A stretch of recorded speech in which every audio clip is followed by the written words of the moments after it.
कृष्ण नीती समजून घ्यायची असेल, भगवद्गीता समजून घ्यायची असेल, तर आपण त्याला जे देवत्वाच्या पोथ्यांमध्ये गुंडाळून ठेवलेलं आहे त्यातून त्याला आधी बाहेर काढतो.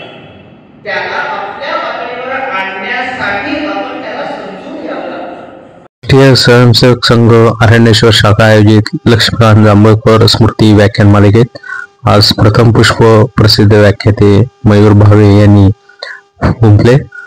कालातीत कृष्ण नीती या विषयावर त्यांनी अतिशय छान असे सखोल व्याख्यान आज सर्वांसमोर प्रस्तुत केले. त्याचा हा भाग आपल्यासाठी. यावेळी शेवट हा वंदे मातरमने झाला.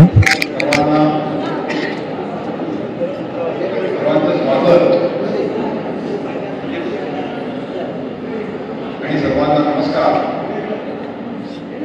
स्वर्गीय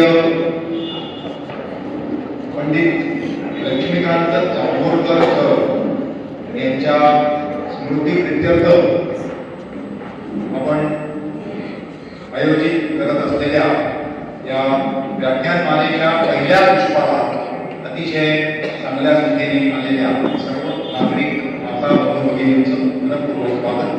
आज आपण या कार्यक्रमाचा प्रारंभ करतो. श्री गणरायाचं स्मरण करून मी या कार्यक्रमाची सुरुवात करतो. आज या कार्यक्रमामध्ये काही विशेष व्यक्ती सुद्धा उपस्थित आहेत.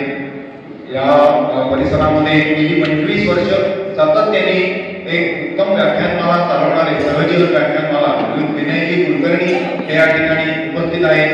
त्याचप्रमाणे राष्ट्रीय स्वयंसेवक संघाच्या पर्वती भागाचे माननीय संघचालक चंद्रशेखर कुलकर्णी, ॲडव्होकेट चंद्रशेखर कुलकर्णी हेही या ठिकाणी उपस्थित आहेत. व्यासपीठावर मान्यवर आहेत, प्रमुख वक्ते जे आहेत त्यांचा परिचय हा स्वतंत्रपणे करून दिला जाणार आहे. व्यासपीठावरील अन्य 2 मान्यवरांचा मी परिचय करून देतो. प्रारंभी पलीकडे ते बसले आहेत, त्यांचं नाव आहे श्री अविनाश अशोक धोरकर. याच परिसरामध्ये 2002 मध्ये त्यांचा निवास आहे. स्वतंत्र व्यवसाय आहे आणि राष्ट्रीय स्वयंसेवक संघाच्या पद्मावती नगराचे माननीय संघचालक म्हणून त्यांच्याकडे जबाबदारी आहे. या ठिकाणी जे बसले आहेत ते आहेत श्री विनायक लक्ष्मीकांत जांभोळकर. अतुल जांभोळकर म्हणून अधिक परिचित आहेत. अभिनव कला महाविद्यालयामधून PR ची पदवी संपादन केलेली आहे आणि त्यानंतर ते 1992 पासून ही जी संस्था आहे संस्कृत विद्या मंदिर, विद्याविकास संस्कृत विद्या मंदिर याचे प्रमुख विश्वस्त आणि कार्यवाह अशी त्यांच्याकडे जबाबदारी आहे. या संस्थेचा जो फार मोठ्या प्रमाणामध्ये विकास आणि विस्तार झाला त्याच्यामध्ये जांभोळकर संपूर्ण कुटुंबीय आणि अतुलजी जांभोळकर, विनायक जांभोळकर यांचाही फार मोठा असा वाटा आहे. या ठिकाणी एक क्रीडा संकुल आहे, त्याचाही आपण नंतर परिचय करून देणार आहोत. ही व्याख्यानमाला ही ज्या कल्पनेने याचा प्रारंभ झाला त्याविषयी आपल्याशी बोलणारे डॉक्टर शरदभाऊ कुंटे. शरदभाऊ कुंटे हे याच परिसरामध्ये राहतात. ते रसायनशास्त्रामध्ये त्यांनी PhD केली आहे. अनेक वर्ष प्राध्यापक होते. संघाचे आणि विश्व हिंदू परिषदेचे विविध स्तरावरती त्यांनी जबाबदारी ही भूषवलेली आहे. त्याचप्रमाणे डेक्कन एज्युकेशन सोसायटीच्या नियामक मंडळाचे अनेक वर्ष अध्यक्ष म्हणून त्यांच्याकडे जबाबदारी होती. अतिशय विपुल अशा प्रकारचं लेखन हे ते करत असतात. शरदभाऊंना मी विनंती करतो त्यांनी या व्याख्यानमालेत कोणती भूमिका घेतली. नमस्कार. एक वेगळा परिचय माझा मी करून देतो आहे. काही थोडा परिचय दिला करून मी जांभोळकर सरांचा विद्यार्थी. खरं म्हणजे हा परिचय सगळ्यात महत्वाचा आहे. नुमवी शाळेमध्ये मी शिकलो. जांभोळकर सर त्या शाळेमध्ये भरपूर शिक्षक होते आणि तेव्हापासून आम्हाला त्यांच्या सहवासाचे आकर्षण. नंतर योगायोगाने अनेक वर्ष जवळजवळ राहत असल्यामुळे आणि त्यांच्या मुलाची माझा वेगवेगळ्या निमित्ताने संपर्क आल्यामुळे सरांचे माझा संपर्क वाढत आहे. त्याचं मोठेपण जास्त जवळ आल्यानंतर समजत नाही. आज या ठिकाणी सर्व शैक्षणिक संकुल भर राहायला दिसत आहे. शून्यातून सरांनी सुरुवात करून ते खूप मोठं शैक्षणिक विश्व या ठिकाणी निर्माण केलं. आपण सगळ्यांना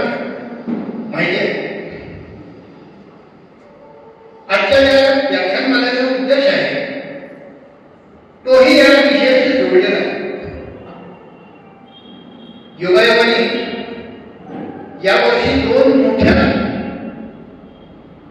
गोष्टी घडतायत, योगायोग होऊन आले.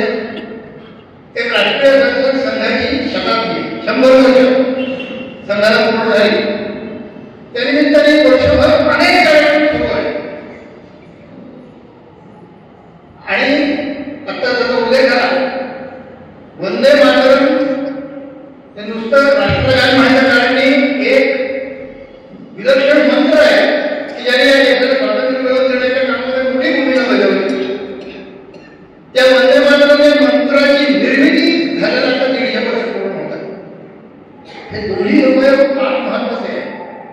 त्याचं कारण असं की या दोन्हीचा संबंध जनजागरणाशी. वंदे मातरमनी जे प्रचंड जनजागरण घडवलं, त्याच्यामुळे बंगालची फारशी नाटकांना रद्द करावी लागली. एवढ्या मोठ्या प्रमाणात जनजागरण घडले. आणि स्वातंत्र्य आंदोलनात सदैव वंदे मातरम हे प्रेरणा देत आहे. सर्व क्रांतिकारकांना, वेगवेगळ्या प्रकारचे आंदोलन करणाऱ्यांना अशी प्रेरणा देत आहे. म्हणजे जनजागरणाचं एक फार महत्वाचं असं एक शक्तिस्थान वंदे मातरम होती. राष्ट्रीय संसद संघाच्या 100 वर्षाच्या इतिहासाचे म्हणून ते की संघ केवळ 4 लोकांना एकत्र जमवणं आणि खेळ खेळणं एवढं नाही करत, तर त्यांच्यामधून जनजागरण करत असतो, संस्कार करायचे व्यक्तीवर. आणि या सगळ्या व्यक्ती, संस्कारित व्यक्ती एकमेकांना जोडून मोठी संघटित शक्ती उभी करायची. ही संघटित शक्ती सर्व समाजाला जागृत करेल आणि समाजावर आलेल्या निरनिराळ्या आपत्ती दूर करण्याची शक्ती समाजालाच निर्माण होईल. याच्यासाठी गेले 100 वर्ष संघ सतत प्रयत्नशील. त्यामुळे वंदे मातरम काही संबंध जनजागरणाशी नाही आणि राष्ट्रीय संसद संघाच्या शताब्दीचा संबंध जनजागरणाशी नाही. या शताब्दीच्या निमित्ताने संघाने जे काही कार्यक्रम घेतले त्याच्यामध्ये सगळं जनजागरणाचेच कार्यक्रम आहे. कुठलाही विशेष घटना आपल्या आयुष्यात असतील की आपल्या घरातले सगळे मोठे लोक सांगतात त्याने त्याने चांगला संकल्प करा, चांगला काहीतरी उपक्रम सुरू करा. वर्षप्रतिपदा असेल तर नवीन वर्षाच्या संबंध काय करायचं, काहीतरी चांगलं संकल्प करायचं. पुढच्या वर्षाची आपण काही गोष्ट करेल. पण काय आपली परंपरा आहे संस्कृती. मला तर आठवत आहे, माझी नाही वाढदिवसाच्या दिवशी मला सांगायची नुसतं 1 वर्षाने मोठं झालं असं नाही, या वर्षात तुला अधिक चांगलं काय करता याचा संकल्प. तसं संघ 100 वर्षाचा झाल्यानंतर काय करता येईल त्याच्या स्तरावर संघाच्या कार्यक्रमाने अनेक गोष्टी ठरवल्या. आपण हे करूया, हे करूया, हे करूया. त्याप्रमाणे अनेक शाळेने असं ठरवलं की जो ज्ञान यज्ञ जांभूळकर घरांनी या ठिकाणी सुरू केला आहे त्याच्याशी आपण जोडून घेऊया आणि त्या ज्ञान यज्ञाची परंपरा अधिक पुढे चालूया वेगळ्या पद्धतीने. आणि म्हणून ज्ञान यज्ञ पुढे चालवण्याचा संकल्प तिथे अनेक शाळेने केलेला आहे. त्याची आज पहिली सुविधा अर्पण करण्याचा कार्यक्रम आहे. ज्ञानयज्ञ वेगळं चालवण्याची आवश्यकता काय असते. गुरुदेवांनी ज्यांनी जनजागृती करायला पाहिजे अशा समाजाच्या ज्या संस्था आहेत त्या जनजागरण सोडून बाकीच्या गोष्टी सगळं करताना दिसत आहे. मी आता शिक्षण क्षेत्रात अनेक वर्ष काम केलेलं आहे. पण शिक्षणाच्या माध्यमातून प्रत्येक व्यक्तीला सुसंस्कारित करणं, एक देशभक्त नागरिक घडवणं हे एका व्यक्तीच्या जागरणाचंच काम आहे. दुर्दैवाने आमच्या शिक्षण संस्था नाही करू शकत. आमची मंदिरं, धार्मिक संस्था त्या संस्काराचीच केंद्र होती ना वर्षानुवर्ष. परंतु दुर्दैवाने सारा समाज सुसंस्कारित संघटित करण्याचं ते धार्मिक संस्थांचं अपेक्षित काम आहे. मग जर परंपरागत चालत आलेल्या ज्ञानयज्ञ चालवणाऱ्या संस्था काहीतरी कारणाने कमी पडत असतील तर आणखी चांगलं भर घालून आणि म्हणून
ठिकाणी काही चांगली पुस्तकं समाज प्रबोधनाच्या संबंधात ती सुद्धा विक्रीला ठेवलेली आहे. कार्यक्रम संदर्भात जरूर त्या पुस्तकांचीही त्यांना भेट द्यावी आणि त्यातली काही पुस्तकं जरूर विकतही घ्यावी.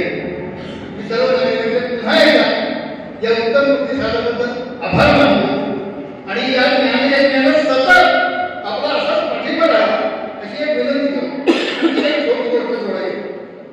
या ठिकाणी येताना आपल्याला कदाचित विनंती केली असेल बाहेर त्याला आपण नाव लिहू, नाव आणि फोन नंबर छोटं काय असं की आज निमंत्रण आपल्याला कोणाकडून याच्याकडून त्याच्याकडून असं आलं असेल, परंतु जर आपलं नाव आणि फोन नंबर नोंदवलेला असेल तर प्रत्येक कार्यक्रमात थेट निमंत्रण आपल्याबरोबर येऊन पोहोचेल आणि पुढच्या कार्यक्रमालाही आपण निश्चितपणे उपस्थित राहू शकतो.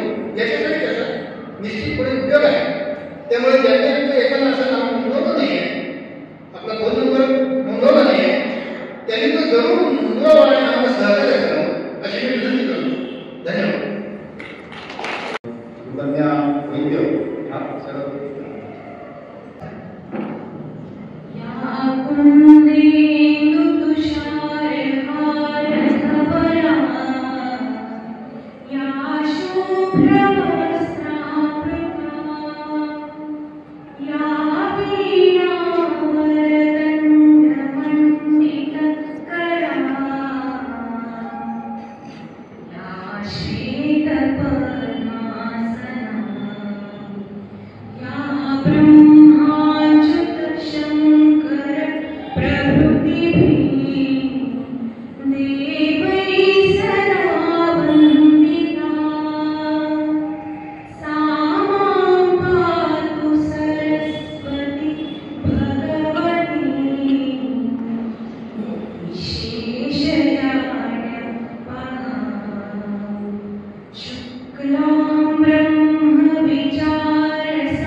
त्यांच्या स्मरणार्थ ही व्याख्यानमाला आपण सुरू करतो.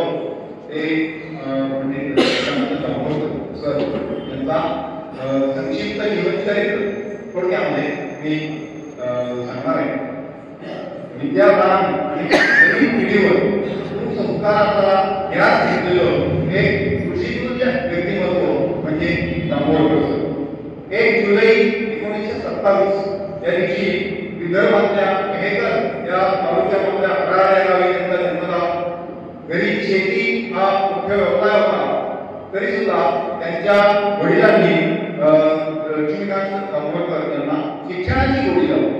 ती शिक्षणाची गोडी एवढी लावली की पुढे शिक्षण घेण्यामध्ये अडचण येते हे लक्षात आल्यानंतर त्यांनी 9व्या वयाच्या 11व्या वर्षी ते घरातून बाहेर पडले आणि घरातून बाहेर पडल्यानंतर ते तिथून ते पंढरपूर येथे गेले. पंढरपूरला शिक्षणाचा ध्यास असल्यामुळे तिथे प्रवेश घेतला आणि प्रसंगी माधुकरी मागून किंवा काही ठिकाणी मजुरी करून मोलमजुरी करून सुद्धा ते शिक्षण घेतलं आणि 5 वर्षाचा जो शिक्षणक्रम होता तो त्यांनी तिथे पूर्ण करून ते पुण्याला आले. पुण्यात ते टिळक महाराष्ट्र विद्यापीठ आहे. या टिळक महाराष्ट्र विद्यापीठाचा जो अभ्यासक्रम आहे 3 वर्षाचा, हा 3 वर्षाचा अभ्यासक्रम हा त्यांनी एका वर्षामध्ये पूर्ण केला. हे सगळं करत असताना त्या काळी देश महाराष्ट्रामध्ये होता, त्यामुळे त्यांनी आंदोलन केलं. सत्याग्रह केला आणि कारावास सुद्धा हा त्यांनी त्या ठिकाणी बोलल्याची ही नोंद आहे. त्यांचे जे गुरुंगे त्यांचे जे निवेदन सांगतात संस्कृत भाषेचा प्रचार आणि प्रसार हा तळागाळापर्यंत व्हावा. सर्व समाजाला संस्कृत भाषा ही आपली वाटावी याच्यासाठी त्यांनी खूप प्रयत्न केले. मग त्यासाठी त्यांनी त्या झोपडपट्ट्यांमध्ये जाऊन तिथे प्रौढ असतील लहान मुलं असतील या सगळ्यांना त्यांनी संस्कृतमध्ये संस्कृत सोपं करून सांगणं असं त्यांनी त्या ठिकाणी केलं. गणपती अथर्वशीर्ष ते सहज प्रबोधन म्हणू शकतात. अथर्वशीर्षाचे भगवद्गीता रामायणच्या प्रातस्मरण या गोष्टी त्यांनी त्यांच्याकडे म्हणून घेतल्या. त्या मुलांना संस्कृतच्या परीक्षेला बसवणं त्यांना त्यासाठी प्रमाणपत्र मिळाल्यासाठी सगळी खटपट करणं असं ते करत होते. दामोदर सरांना अण्णा असं म्हणत असं कुटुंबामध्ये काय किंवा संस्थेमध्ये काय त्यांना अण्णा म्हणत. 1948 साली नारायणपेठेमध्ये एका छोट्या जागेमध्ये म्हणजे अर्ध्या घराच्या जागेमध्ये त्यांनी या संस्कृत विद्या मंदिराची स्थापना केली. पुढे विद्यार्थ्यांची वाढती संख्या ध्यानात घेऊन मग कसबा पेठेमध्ये जे मोठे मंगल कार्यालय आहे पुन्हा मी नाव सांगतो पण काय त्या काळामध्ये होतं तर मोठे मंगल कार्यालयामध्ये त्या विद्यार्थ्यांची शाळा ही तर तिथे शिकवत होते विद्यार्थ्यांना करत होते. आणि त्याच सुमाराला पुण्यामध्ये जो महापूर आला त्या महापुरामध्ये त्यांचं घर किंवा त्यांचं जे शाळेची जागा होती ते सगळं हे त्या पुरामध्ये फार मोठ्या प्रमाणामध्ये त्याची हानी झाली. पुढे मग ज्या वेळेला पूरग्रस्तांची वसाहत या ठिकाणी शिक्षकांची काहीतरी गृहनिर्माण संस्था स्थापन झाली त्यावेळेला सरांचं तर या भागामध्ये स्थलांतरित झाले. या ठिकाणी त्यांचा निवास आणि मग अवैधपणे त्यांच्या घरीच ही संस्कृत विद्यामध्ये ही शाळा ही भरत होती. पुढच्या काळामध्ये ही जागा आहे या जागा मिळवण्यासाठी म्हणून प्रयत्न सुरू झाले. तत्कालीन जे आयुक्त होते जिल्हाधिकारी होते तुझं पाणंदे असतील किंवा जिल्हाधिकारी हे त्यांच्या प्रयत्नांनी ही जागा मिळवून या ठिकाणी फार मोठ्या प्रमाणावरती त्यांची स्वप्न पाहत होती आणि ती स्वप्न साकार करण्याकरता लागणारा निधी त्या निधीचं भिक्षादेही करून देणगीच्या रूपाने निधी संकलन करून फार मोठ्या प्रमाणावरती त्यांनी या शाळेची उभारणी केली. निधीचं संकलन झाल्यानंतर अतिशय अल्पावधीमध्ये ही जी आपण वास्तू बघतो ती वास्तू उभी राहिली. अनेक खडतर अशा प्रकारच्या प्रसंगांना या ठिकाणी त्यांना सामोरं जावं लागलेलं आहे आणि त्या प्रसंगातून पुढे खूप मोठ्या प्रमाणावरती या शाळेची ही उभारणी झाली. तिथे क्रीडा संकुल आहे त्या क्रीडा संकुलामध्ये आपण पण अनेक वेळा आलेलो. तिथे पुण्याचा तलाव आहे, बॅडमिंटनचा हॉल आहे, टेबल टेनिस, योगासन, व्यायामशाळा, फुटबॉल, शिशूंच्या जागी म्हणून fun and fitness, basketball, skating, कुस्तीयुद्ध, मल्लखांब, रोप बलखांब, कराटे, हार्मोनियम, सिंथसायझर अशा प्रकारच्या म्हणजे सर्व प्रकारच्या कला क्रीडा याला अतिशय चांगला वाव मिळेल अशा प्रकारचा या ठिकाणी प्रयत्न त्यांच्या प्रेरणेने आणि आता त्यांची पुढची पिढी ही करते. त्यांच्या सुविध पत्नी ताराबाई दाभोळकर यांचा सुद्धा यामध्ये फार मोठा वाटा आणि त्यांचं सहकार्य हे निश्चितपणे हे होतं. सन 2019 पासून भारतीय वायुसेनेमधले निवृत्त विंग कमांडर विनायक डावरे हे या संस्थेचे अध्यक्ष म्हणून आहेत. सध्या ते नाही आहेत, परदेशामध्ये आहेत. त्यांनी या अध्यक्षपदाची धुरा सांभाळतात आणि ते बघितलं असेल तर त्यांच्या पुढाकाराने संस्थेच्या आवारामध्ये भारतीय वायुसेनेचं एक ट्रेनिंग विमान मोठी विमानाची प्रतिकृती जी आहे त्याही आमची भूमिका आहे की मोठ्या प्रमाणावरती विद्यार्थ्यांना या क्षेत्राचं आकर्षण वाटावं आणि त्यांचा ओढा हा सैनिकी शिक्षणाकडे वळावा निश्चितपणे हा त्यांचा हेतू आहे. दिनांक 10 सप्टेंबर 2013 या दिवशी या ऋषितुल्य व्यक्तिमत्वाचं त्या दिवशी ऋषी पंचमी होती. त्या ऋषितुल्य व्यक्तिमत्वाचं अण्णांचं दाभोळकरांचं निधन झालं. शेवटच्या क्षणापर्यंत ते कार्यरत होते. अगदी अलीकडल्या महिन्यापर्यंत संस्थेच्या अनेक कार्यक्रमांमध्ये सतत ते सहभाग घेत होते. राष्ट्रीय स्वयंसेवक संघाचे ते स्वयंसेवक होते आणि असं एक अतिशय संपन्न आणि विद्यार्थ्यांसाठी सतत तळमळ असलेलं असं व्यक्तिमत्व होतं. मुंबई शाळेमध्ये सर अध्यापन करत होते. सरांचं अतिशय वैशिष्ट्य म्हणजे जे विद्यार्थी प्रिय होते. शाळेमध्ये वर्गाच्या पहिल्या दिवशी शाळा सुरू होण्याच्या पहिल्या दिवशी ते वर्गामध्ये आल्यानंतर रोज त्या मुलांकडनं अर्थापक्षक्ष म्हणून गेले आणि अजूनही योग्य ते सांगत ते सांगत की तुम्हाला जर पहाटे लवकर उठायचं असेल, तुम्ही किती वाजता रात्री झोपलेले आहात, तुम्हाला जर पहाटे लवकर उठायचं असेल, 4 वाजता उठायचं असेल, 3 वाजता उठायचं असेल, तर त्यासाठी एक युक्ती सांगतो. मी नंबरवरचा विद्यार्थी आहे, प्रत्यक्ष ते आम्हाला असं सांगायचे आणि ते म्हणायचे काय करायचं, तर रात्री झोपताना तुमच्या दोन्ही दंडांवरती मुक्या मारा आणि तुमच्या दंडांवर मुक्या मारून मला उद्या सकाळी 4 वाजता उठवतो. तसं 10 मुक्या मारून म्हणा बघा, म्हणजे दुसऱ्या दिवशी सकाळी तुमचे बाहू तुम्हाला कदा हलवून उठवतो. एक प्रकारे स्वतःला तिचं जागं करावं, समाज पुरुषांनी स्वतःला जागं करावं हा संदेश या सणांनी अर्थ दिला. ही व्याख्यानमाला काही अशा प्रकारचा समाजाने ठरवलेला समाजाला जागं करण्याचा उपक्रम असावा. या उपक्रमामध्ये पहिल्या पुष्पासाठी आपण सगळे ठिकाणी उपस्थित आहोत.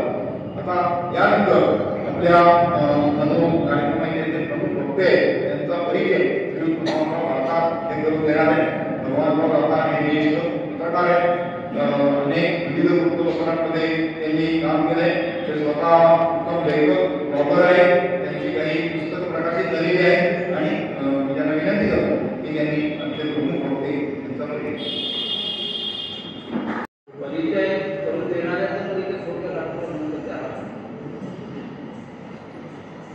श्रीकृष्णाच्या अतुल प्रेमापोटी या ठिकाणी आलेल्या सर्व श्रोत्यांचं मनपूर्वक स्वागत करतो.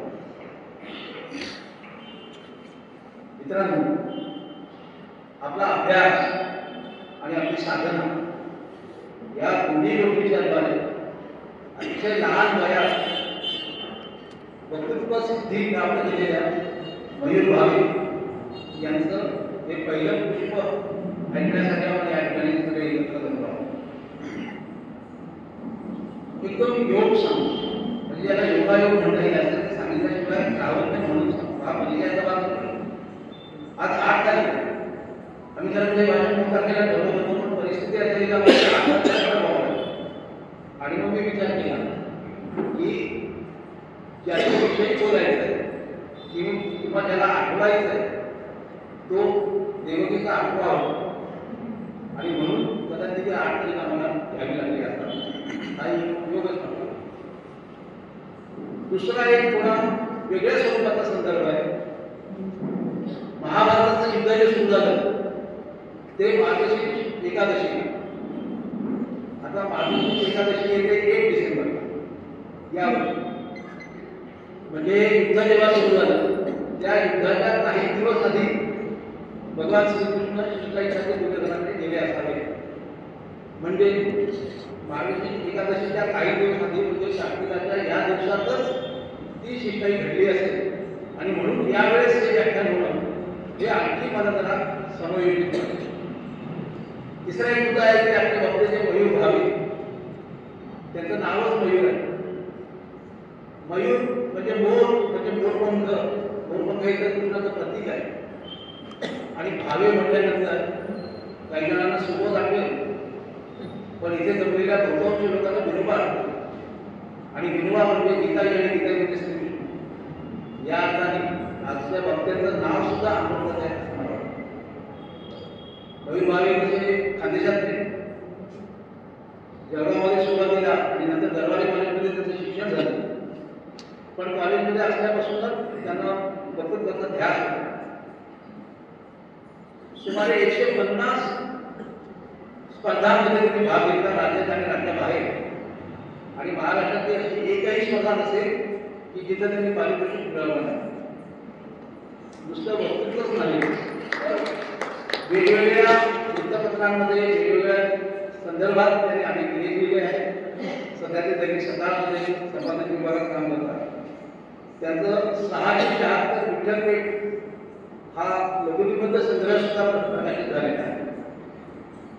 एवढ्या छोट्या वयामध्ये छत्रपती शिवाजी महाराज, स्वातंत्र्यवीर सावरकर, समर्थ रामदास स्वामी, स्वामी विवेकानंद, संत ज्ञानेश्वर, पसायदान अशा विषयांवर त्यांचे व्याख्यानमाला अनेक शहरांमध्ये झाले आहेत. दूरदर्शन आणि आकाशवाणीमध्ये त्यांचे अनेक वेळा भाषण होते. कृष्णनीती आजही कशी रिलेव्हंट आहे असं काही विषय आहे. या संदर्भात मला असं वाटतं की खरोखरच आज सुद्धा कृष्णनीतीची आणि कृष्णाच्या उपदेशाची गरज आहे. आजचे पार्थ आणि आजचे धनंजय जर पाहिले तर मला वाटतं की श्रीकृष्णाचा उपदेश आणि श्रीकृष्णाचा आसूड याची आज खरी गरज आहे. शेवटी आपण सगळे या ठिकाणी जमणार, आपल्या सगळ्यांमध्येच या श्रीकृष्णाचा कुठेतरी वास असेल असं मला विश्वास आहे. कारण प्रत्यक्ष परमेश्वराने सुद्धा तसंच सांगितलं आहे. आणि रामधारी सिंह दिनकर यांनी ती प्रसिद्ध कविता तुम्हाला माहीतच असेल. त्यांनी म्हटलं होतं की वैकुंठ में नहीं निवास मेरा, श्रीकृष्णाने असं म्हटलंय, वैकुंठ में नहीं निवास मेरा, ना योगी हृदय में रहता हूँ, मेरे भक्त जहाँ मेरा काम करे मैं स्वयं वहीं को आता हूँ. आपल्यामध्ये जगलेल्या, आपल्यामध्ये बसलेल्या या श्रीकृष्णाला वंदन करून मी या बाईचा दावा करून भावे.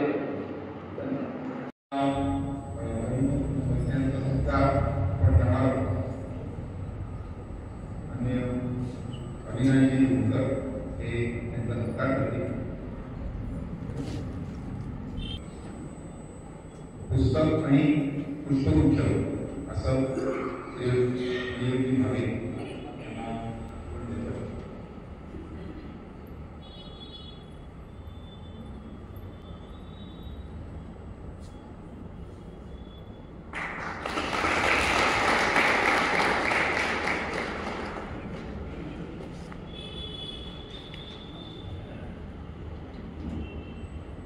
तसंच विनायक जांभोळकर यांचाही सत्कार.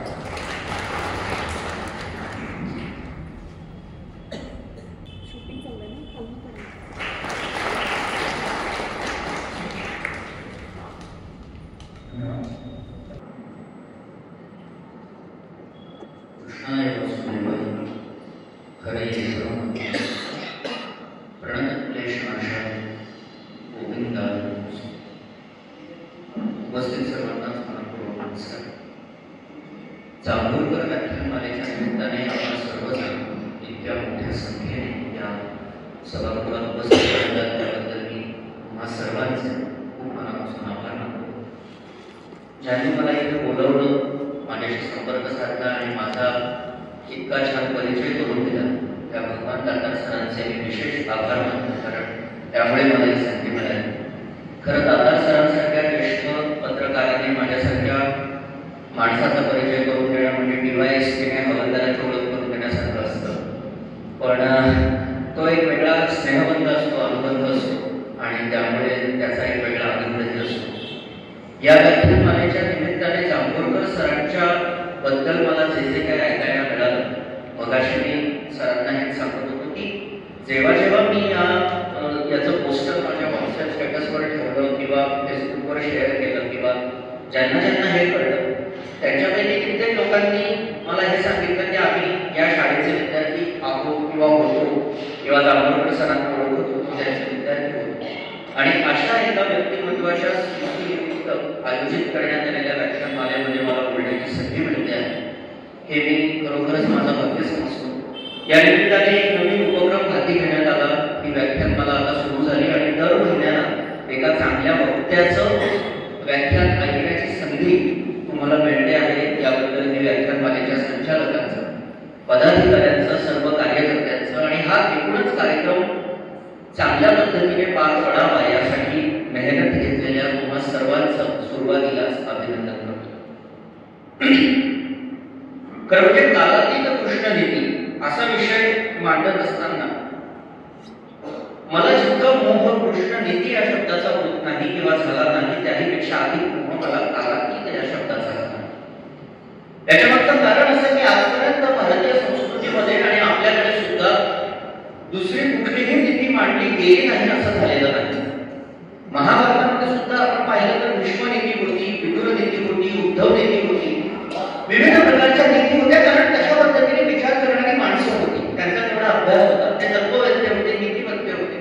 संस्कृतीचा, परंपरेचा, इतिहासाचा अभ्यास करून स्वतःची अशी एक मूल्य प्रणाली आणि विचारसरणी त्यांनी विकसित केली होती आणि ती समाजापुढे यथार्थपणे मांडण्याची सुद्धा त्यांची क्षमता होती. त्यामुळे महाभारत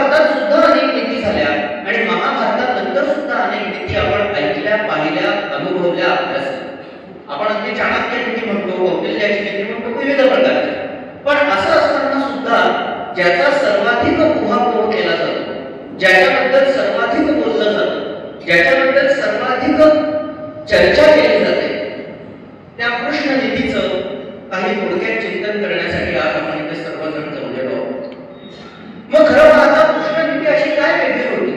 कृष्णाने आपल्या जगण्याच्या अनुभवांच्या पलीकडे जात असं नक्की काय सांगितलं होतं की ते इतर कोणालाही सांगता आलं नाही किंवा इतर कोणालाही ते लक्षात आलं नाही किंवा इतर कोणी ते अनुभवलं नाही? तर याचं खरं साधं सोपं उत्तर असं आहे की कृष्णाने खरं काही वेगळं काहीच सांगितलं नव्हतं. फक्त प्रत्येक गोष्ट वेगळेपणाने सांगण्याची त्याची प्रवृत्ती होती. त्यामुळे गोष्टी समोर जरी साध्या पद्धतीने दिसत असल्या, गोष्टी समोर जरी अगदी नियमित पद्धतीने होत आहेत असं दिसत असलं तरी सुद्धा कृष्णाचा त्याच्या मागचा एक कुठला तरी विचार होता आणि तो जो विचार होता तीच खऱ्या अर्थाने कृष्ण नीती होती. आपण आपले सामान्यतः असं म्हणून जातो की राम आणि कृष्ण हे दोन आपल्या संस्कृतीचे खूप मोठे मानबिंदू आहेत. या दोघांच्या कथा ऐकत आपल्या सगळ्यांचं पिंडपोषण होतं. लहानपणापासून आपण या दोघांच्या छान छान गोष्टी ऐकत जातो आणि वृद्धाप्य काळामध्ये सुद्धा कुठेतरी भागवत सप्ताह किंवा रामकथा ऐकताना आपली संध्याकाळ होत असते. त्यामुळे राम आणि कृष्ण हे दोन आमच्या संस्कृतीचे मानबिंदू आहेत असं म्हणत असताना मला आपल्याला सांगू द्या की अनेक लोक असं म्हणतात की राम हा आदर्शवादी होता तर कृष्ण हा यथार्थतावादी किंवा व्यवहारवादी किंवा उपयुक्ततावादी होता. पण याचं मूळ कारण असं आहे की रामाचा काळच आदर्शांचा होता. रामाचा काळ हा वैदिक काळानंतरचा काळ होता. तेव्हा राज्यकारभाराची संकल्पना ही कृष्णाच्या काळा इतकी गुंतागुंतीची किंवा क्लिष्ट झालेली नव्हती. रामायणानंतर साधारणपणाने 35 पिढ्यांनी महाभारत घडलं असं आपल्याकडे अभ्यासक म्हणतात. मग जर 35 पिढ्यांचं अंतरमध्ये गेलं असेल तर 35 पिढ्यांमध्ये माणसाच्या जीवनामध्ये, त्याच्या चिंतनामध्ये, त्याच्या विचार करण्याच्या पद्धतीमध्ये, राज्यकारभारामध्ये आणि एकूणच मूल्यांमध्ये किती बदल झाले असतील हे आपण समजून घेतलं पाहिजे. त्यामुळे रामाचा काळ हाच मुळात आदर्शांचा काळ होता. पण कृष्णाचा काळ हा गुंतागुंतीचा काळ होता. एक छोटासा फरक सांगायचा झाला तर आपला भाऊ आता राज्य करणार नाही, त्याला सिंहासनावर बसता येणार नाही म्हणून दुसरा भाऊ व्याकुळ होतो आहे असा रामाचा काळ होता. आणि तू या सिंहासनावर बसू नकोस, मला बसू दे असं भांडण करण्याचा कृष्णाचा काळ.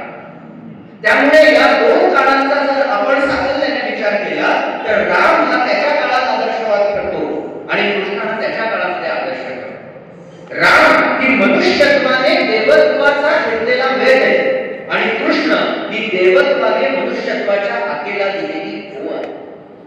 राम हे मातीने आकाशामध्ये झेपावणे आणि कृष्ण हे आकाशाने मातीला कवच होण्यासाठी उडावणे.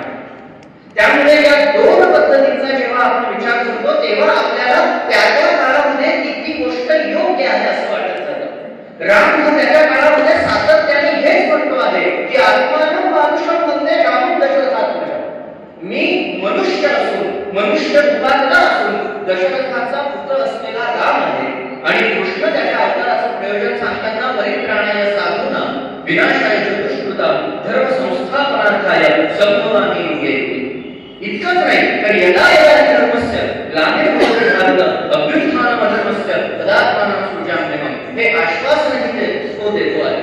त्यामुळे वालीचा वध करण्यापासून, रावणाचा वध करण्यापासून, आपल्या प्राणप्रिय पत्नीचा त्याग करण्यापासून, 14 वर्ष वनवासात राहण्यापासून अशा अनेक दैवी किंवा असामान्य गोष्टी करणारा राम हा मी मनुष्य आहे असं सातत्याने सांगतो आणि स्वतःच्या बुद्धीच्या, चातुर्याच्या, मुत्सद्देगिरीच्या, बोलण्याच्या, शिष्टाईच्या जोरावर संपूर्ण महाभारत घडवून आणणारा कृष्ण स्वतः कुठेही असं म्हणत नाही की मनुष्य आहे. त्याच्या देवावताराची, त्याच्यातल्या देवत्वाची त्याला पूर्णतः कल्पना आहे आणि ती कल्पना तुम्हाला आणि मला यावी यासाठी तो वारंवार प्रयत्न करतो आहे आणि यासाठीच त्याने भगवद्गीता सांगितलेली आहे. त्याने कुठेही असं म्हटलेलं नाही की मी मनुष्य आहे, पण त्याने कुठेही असं म्हटलेलं नाही की कुठलाही मनुष्य माझ्यासारखा होऊ शकत नाही. महाभारतामध्ये असं म्हटलेलं आपल्याला आढळलं की न भूतो न भविष्यति कृष्ण तुल्य गुणोपमान. याचा अर्थ असा की भूतकाळामध्ये सुद्धा, वर्तमानात सुद्धा आणि भविष्यात सुद्धा कृष्णाकडे जे गुण होते त्या गुणांची तुलना करता येईल असा दुसरा कुठलाही पुरुष आपल्याला सापडणार नाही. ते आपल्याला मान्य करावं लागतं, कारण कृष्ण चरित्र ते आपल्याला सांगतं आणि ते जे गुण आहे ते दुसरं तिसरं काही नसून ती कृष्णाची नीती आहे. आणि म्हणून ती कृष्ण नीती आजही आपल्याला वेळोवेळी ठिकठिकाणी लागू करताना दिसते. कृष्णाच्या जन्माचा उद्देश काय किंवा कृष्णाच्या अवतार कार्याचा उद्देश काय, त्याचं प्रयोजन काय, तर प्रत्येक वेळी ते धर्म संरक्षण आहे असं आपल्या लक्षात येतं. कृष्णाने कुठेही त्याच्या अवताराचं दुसरं कुठलं प्रयोजन सांगितलेलं नाही. अगदी कंसाचा वध करण्यापासून ते कुरुक्षेत्रावरच्या महायुद्धापर्यंत जिथे तिथे फक्त आणि फक्त त्याला धर्माची संस्थापना करायची होती. धर्मानुसार जे चालू आहे तेच घडवायचं होतं आणि धर्माला जे अपेक्षित आहे तेच घडवून आणायचं होतं आणि त्यासाठीच हा सगळा घटाडोप केलेला आपल्याला दिसतो. कृष्ण नीती समजून घ्यायची असेल तर आपल्याला थोडासा कृष्णाच्या पद्धतीने विचार करावा लागतो. आज गंमत अशी होते की आपण आपल्या दृष्टिकोनातून कृष्णाकडे बघतो. याचं कारण असं की मुळात आपण हे समजूनच घेत नाही की महाभारतातला कृष्ण वेगळा आहे, हरिवंश पुराणातला कृष्ण वेगळा आहे, हरिविजय मधला कृष्ण वेगळा आहे आणि भागवतातला कृष्ण वेगळा आहे. महाभारतातला जो कृष्ण आहे तो पूर्णतः ऐतिहासिक कृष्ण आहे. तो आपल्याला भेटतोच मुळात द्रौपदीच्या स्वयंवराच्या वेळी. त्याच्या आधी कृष्णाचा उल्लेख कुठेही महाभारतामध्ये नाही. द्रौपदी स्वयंवराच्या वेळी पहिल्यांदा तो आपल्याला दिसतो. हरिवंश, त्याचं नावच हरिवंश आहे, हरीचा वंश. त्याच्यामध्ये कृष्णाचं सगळं चरित्र आहे. पण हरिवंश हे पुराण आहे. पुराण आणि इतिहास यामध्ये फरक असतो. इतिहास जे घडलं ते लिहिलेलं असतं आणि पुराणामध्ये पुन्हा कल्पनेला वाव असतो. त्यामुळे तुमच्या माझ्यासारख्या सामान्य माणसांना कृष्णाचं जे रूप आवडतं किंवा कृष्णाचं जे रूप भावतं त्याच्यामध्ये मग बाळकृष्ण आहे, गोपी कृष्ण आहे, गोपाळ कृष्ण आहे आणि राधा कृष्ण आहे.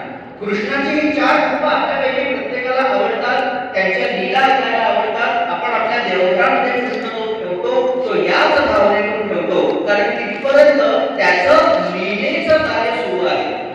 तिथपर्यंत त्याचं चरित्र जे आहे ते वेगवेगळ्या लीलांनी रंगलेलं आहे.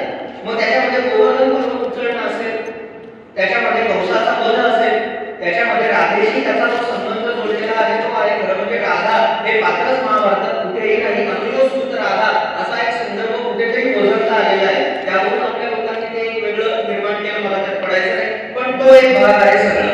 पण ऐतिहासिक कृष्ण किंवा कृष्णाची जी नीती आपण किंवा कृष्णाचे विचार, त्याचं वागणं, त्याची कृती, त्याचं कार्य, त्याच्या क्षमता आणि त्याने तेव्हा जे काही घडवून आणलं, या सगळ्याचा जर विचार करायचा असेल तर आपल्याला महाभारत हे डोळ्यासमोर ठेवावं लागतं आणि त्या दृष्टीने आपल्याला आपला पुढचा अभ्यास करावा लागतो. मग महाभारतामध्ये आपल्याला कृष्ण जेव्हा भेटतो तो काळ साधारणपणे द्रौपदी स्वयंवराचा आहे. तत्पूर्वी मगाशी मी तुम्हाला सांगत होतो की कृष्ण समजून तो घ्यायचा असेल त्याच्यासाठी कृष्णाच्या दृष्टीने आपल्याला विचार करावा लागतो आणि तो केला नाही तर काय होतं याचं उत्तम उदाहरण म्हणजे महात्मा गांधी आहे. याचं कारण असं की अनासक्ती योग कृष्णाने सांगितला म्हणून गांधींनी गीतेला अगदी शिरोधार्य पाहिजे. वेळोवेळी त्यांनी त्याचे दाखले देण्यास सुरुवात केली, गीतेचा अभ्यास सुरू केला. पण नंतर त्यांची अडचण ही झाली की मुळातच कृष्णाने सांगितलेला गीतेचा उगम हा युद्धासाठी झाला आणि युद्ध म्हटले की हिंसा आहे. मग जर मी गीता मान्य करतो, कृष्ण मान्य करतो, तर तुम्ही हिंसा कशी मान्य करतो? मग ते अमान्य करता येईल. आणि बरं ते सोडायचं म्हटलं आणि स्वतंत्र गीतेचा विचार करायचा म्हटला तर मग गीतेचं प्रयोजनच काय?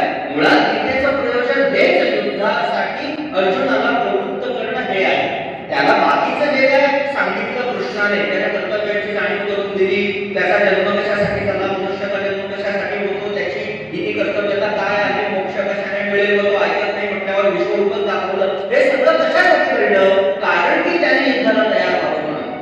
जर अर्जुनाने पहिल्याच अध्यायामध्ये चला मी आता लढायला येतो असं म्हटलं असतं तर 18 अध्याय कदाचित झाले पण नसते. त्यामुळे ज्या गीतेचं प्रयोजन हेच मुळात युद्धासाठी प्रवृत्त करणं आहे आणि युद्ध म्हटल्यानंतर हिंसा आहे, ती गीता आम्ही स्वीकारूच करू शकतो असा प्रश्न गांधींना पडला. आणि मला आपल्याला सांगू द्या की गांधींनाच नाही तर तो अनेक अभ्यासकांना पडला आणि तो आजही अनेकांना पडला. त्यामुळे अनेक जण गीतेचा पहिला अध्याय आणि दुसऱ्या अध्यायाच्या पहिले 10 श्लोक हे उठवून टाकतात आणि तिथून पुढची गीता सांगायला सुरुवात करतात, कारण तिथून पुढे सगळं तत्वज्ञान आहे.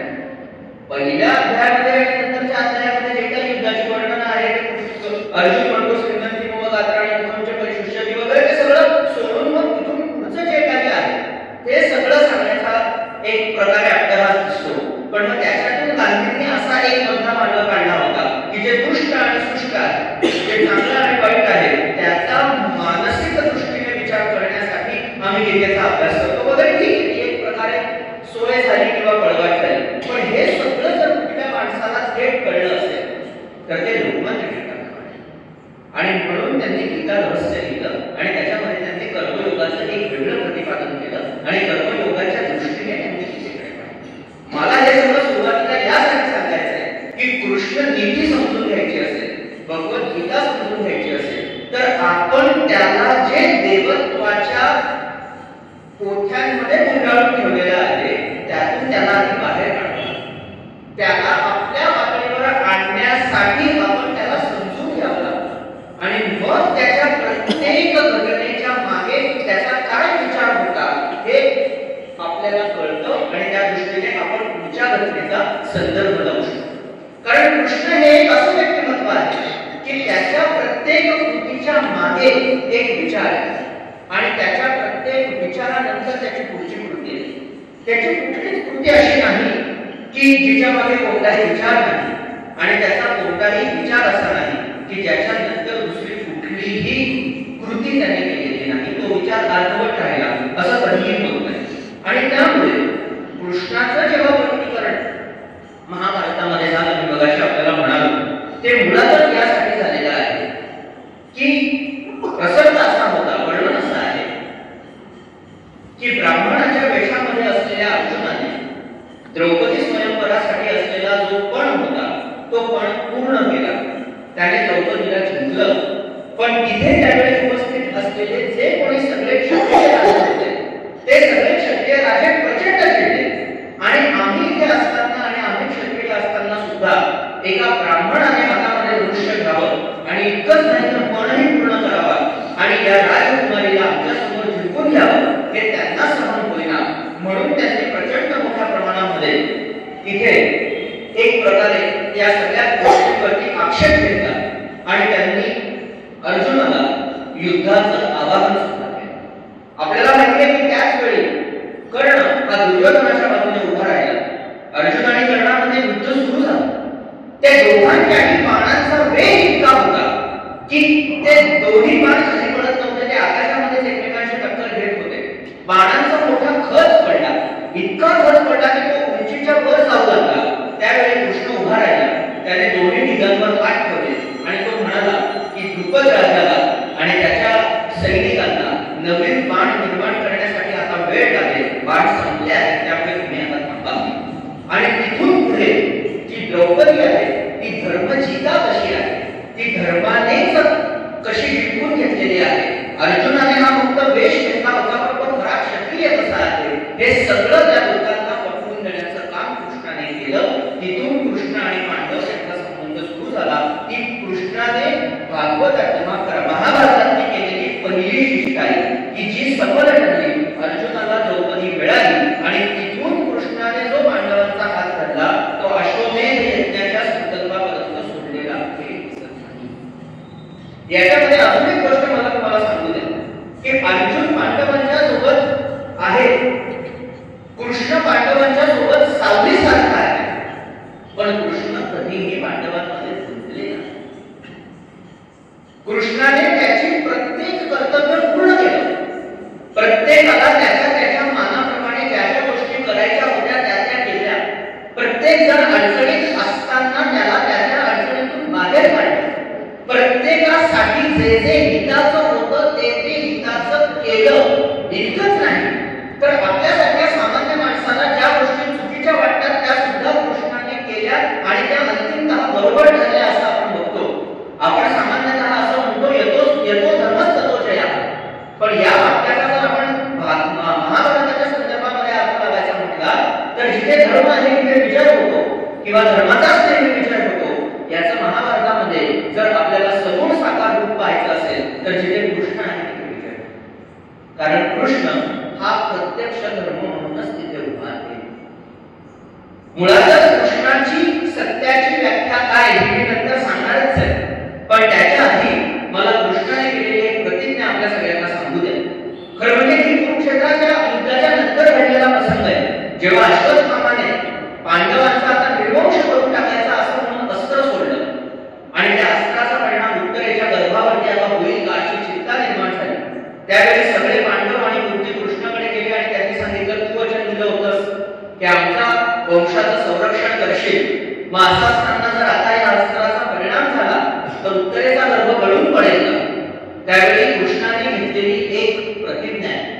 ती प्रतिज्ञा अशी आहे की जर मी आयुष्यात कधीही, काळजीपूर्वक ऐका, जर मी आयुष्यात कधीही गप्पांमध्ये सुद्धा, गमतीत सुद्धा, चेष्टेने सुद्धा खोटं बोललो नसेल आणि जर मी रणांगणातून कधीही पळ काढला नसेल तर उत्तरेच्या गर्भाचं जलवलन सुरू होईल. इतिहास असा आहे की कृष्णाने खोटं बोलायची एकही संधी सोडली नाही आणि कृष्ण रणांगणातून पळण्यासाठी फेमस होता. तरीही उत्तरेचा गर्भ जिवंत झाला. मग असं का झालं याचं कारणच कृष्ण आहे. कारण सत्य या गोष्टीची आपली एक व्याख्या आणि कृष्णाची व्याख्या याच्यामध्ये फरक आहे. सौप्तिक पर्वामध्ये कृष्णाने जी सत्याची व्याख्या सांगितली ती यद्भूत हितम अत्यंतम एतत् सत्यम मतम मम अशी सांगितली. याचा अर्थ असा होतो की सदैव सत्य बोलणं हे चांगलंच असतं, ते बरोबरच असतं, पण जेव्हा जेव्हा आणीबाणीचा प्रसंग येतो, जेव्हा जेव्हा निवड करण्याचा प्रसंग येतो, जेव्हा जेव्हा नियमाला अपवाद करून वागावं लागतं, तेव्हा तेव्हा जे सर्वांच्या हिताचं असतं ते बोलणं म्हणजे सत्य बोलणं. आणि ही कृष्णनीती दुसरं तिसरं काहीही नाही. आणि याच पद्धतीने आपल्याला कृष्णाचं संपूर्ण चरित्र दिसतं. मी मगाशी तुम्हाला म्हणालो की महाभारतामध्ये अनेक नीती होऊन गेल्या. आपण जर नीतिशास्त्राचा विचार केला तर साधन आणि हेतू या दोन गोष्टींनी त्याचे मोठ बांधावे लागते किंवा त्याचा विचार करावा लागतो. मग चांगली साधनं आणि चांगले हेतू म्हणजे युक्त साधनं आणि युक्त हेतू, जर नीतिशास्त्राच्या भाषेत बोलायचं झालं तर नियुक्त साधनं आणि युक्त हेतू असं महाभारतामध्ये युधिष्ठिर होता की ज्याची साधनही युक्त होती, चांगली होती, विधायक होती आणि ज्याचे हेतूही शुद्ध होते. तो युधिष्ठिर होता. अयुक्त साधनं आणि अयुक्त हेतू म्हणजे दुर्योधन होता. त्याचे साधनही चुकीचे होते आणि त्याचे हेतूही चुकीचे होते.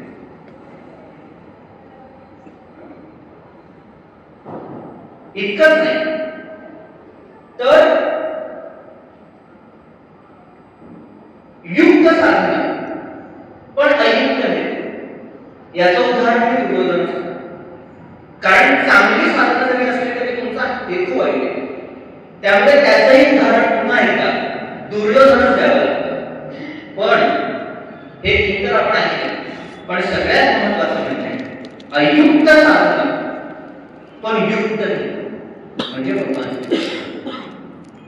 की साधन अयुक्त असते, साधन विचार करायचा तर तो कदाचित वेगळा असू शकतो की नेहमीची आपली नेहमीची वाट असेल, थोडी आडवाट असेल, पण तुमचा हेतू काय?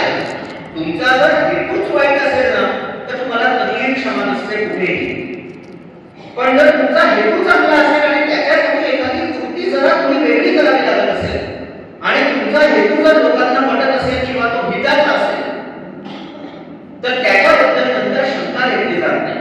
मी तुम्हाला उदाहरण देतो. 8 व्याख्यान आटोपल्यानंतर तुम्ही इथे बाहेर पडल्यानंतर रस्त्यावरून जाताना तुम्ही एखाद्या स्त्रीचा अचानक हात धरला तर ती स्त्री तुमच्या कानाखाली व्यायामशाळा सुरू करेल आणि तुम्ही सिंगल ड्रेसमध्ये घरी जाणार नाही. पण अगदी असाच प्रसंग घडलाय, तुम्ही इथून बाहेर पडलाय, तुम्ही रस्त्याने चालताय, तुमच्या पुढे कोणीतरी माता भगिनी चालते, मागून येणारी अगदी भरधाव गाडी आहे, त्या व्यक्तीचं लक्ष नाही आहे, तुम्ही पटकन त्यांचा हात बाजूला ओढला आणि म्हणाला की जवळून गाडी गेली, तुमच्या जरा बघून चाला की तुम्हाला ठेकू म्हटल्याशिवाय राहणार नाही. एक माणूस तुमच्यासमोर उभा आहे, त्याच्या हातामध्ये सुरा आहे आणि तो तुम्हाला म्हणतोय की तुझ्याकडे असेल नसेल ते सगळं दे, तुला आत्ताच्या आत्ता भोगसून टाकेल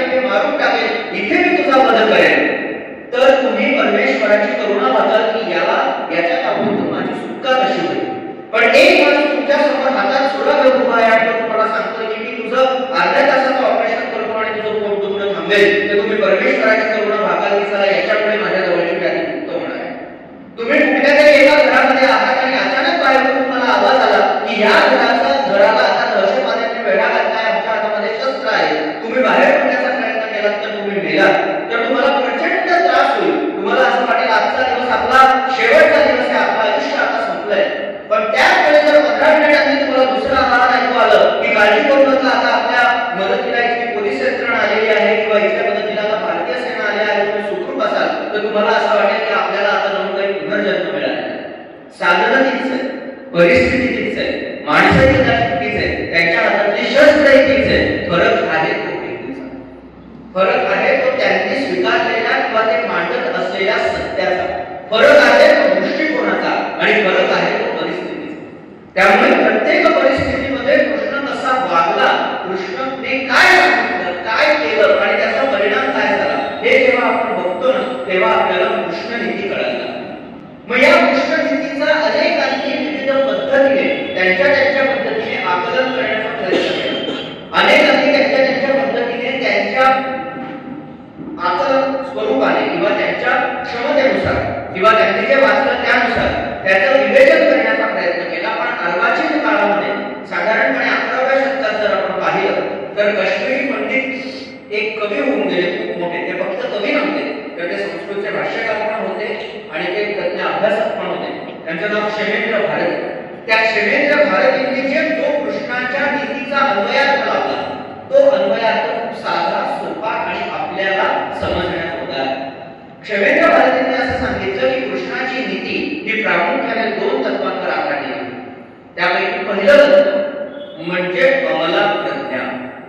अमला प्रज्ञा याचा अर्थ अमला, ज्या बुद्धीला कुठल्याही प्रकारच्या मळाचा संसर्ग झालेला नाही, जी बुद्धी विशुद्ध आहे, जी कोणत्याही प्रकारे पूर्वग्रह दूषित नाही, जी कुठेही पक्षपात करत नाही, जी कुठेही एकाला एक आणि दुसऱ्याला दुसरा असा न्याय लावत नाही, जी कुठेही एकमेकांवर तुडवडी करण्याचा प्रयत्न करत नाही, जिच्या मनामध्ये कोणत्याही वाईट येऊ शकत नाही, अशी जी अमला प्रज्ञा आहे तिचं एक पहिलं म्हणजे कृष्णाच्या राजनीतीचं पहिलं व्यवस्थित लक्षण म्हणजे ती अमला प्रज्ञा.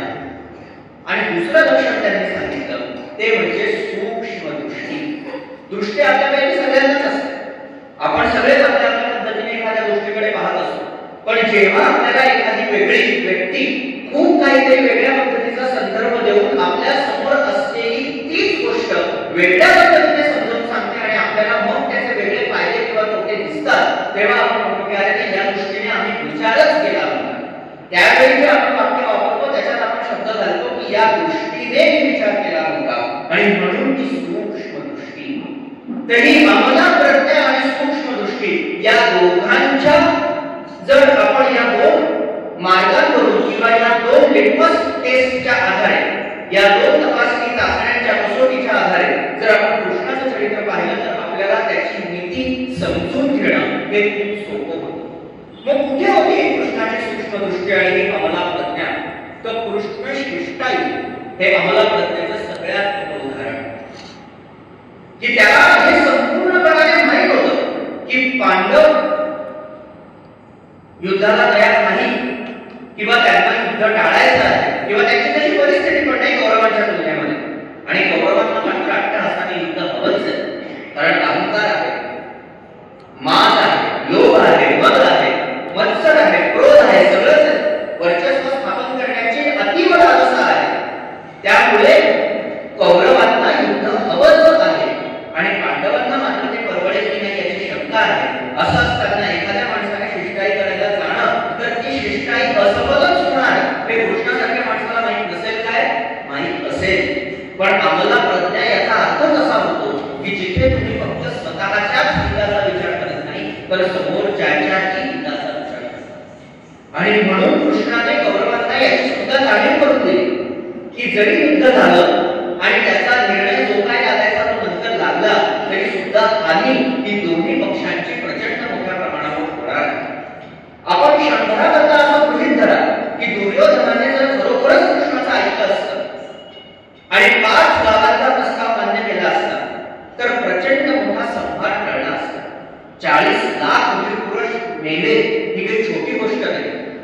तर हे सगळं थांबलं असतं, हे सगळं होऊ नये यासाठी केलेली ती कृष्ण शिष्टाई होती आणि ते त्याच्या अमलात बसण्याचं उदाहरण. आणि सूक्ष्मदृष्टीत किती उदाहरण देता येईल. कंसाच्या वधापासून ते मी मगाशी म्हटलं त्या अश्वत्थामा यज्ञाच्या संकल्पापर्यंत त्याच्या प्रत्येक जीवनातली प्रत्येक घटना ही सूक्ष्म दृष्टीच आहे.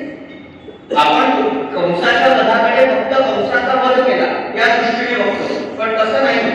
कंसाचा वध हा मुळात केला कारण जरासंधाला मारायचं होतं आणि जरासंधाला का मारायचं होतं कारण जरासंध हा नंतरच्या काळामध्ये प्रचंड मोठा पराक्रमी तर होताच, पण प्रचंड नंतरच्या काळामध्ये तो भारी पडला असता. त्याचा विनाश करायचा होता, पण त्याचा विनाश करायचा तर आधी कोणाचा? तो कृष्णाचा, कारण कंसाचा. कारण त्याने कृष्णाच्या वडिलांना नजरकैदेमध्ये ठेवलं होतं. कृष्णाचे वडील हे कंसाचे मंत्री होते वसुदेव, त्यामुळे त्यांना त्याने नजरकैदेमध्ये ठेवलं होतं, बंदिवासात ठेवलं होतं. आता याच्यात बघा गंमत कशी असते. जसं मी मगाशी तुम्हाला म्हटलं की इतिहास आणि पुराण याच्या कल्पना बदलत जातात, तसं मूळ जे काय घडलेलं आहे ते आणि आपण जे काय पाहतो किंवा विचार करतो ते.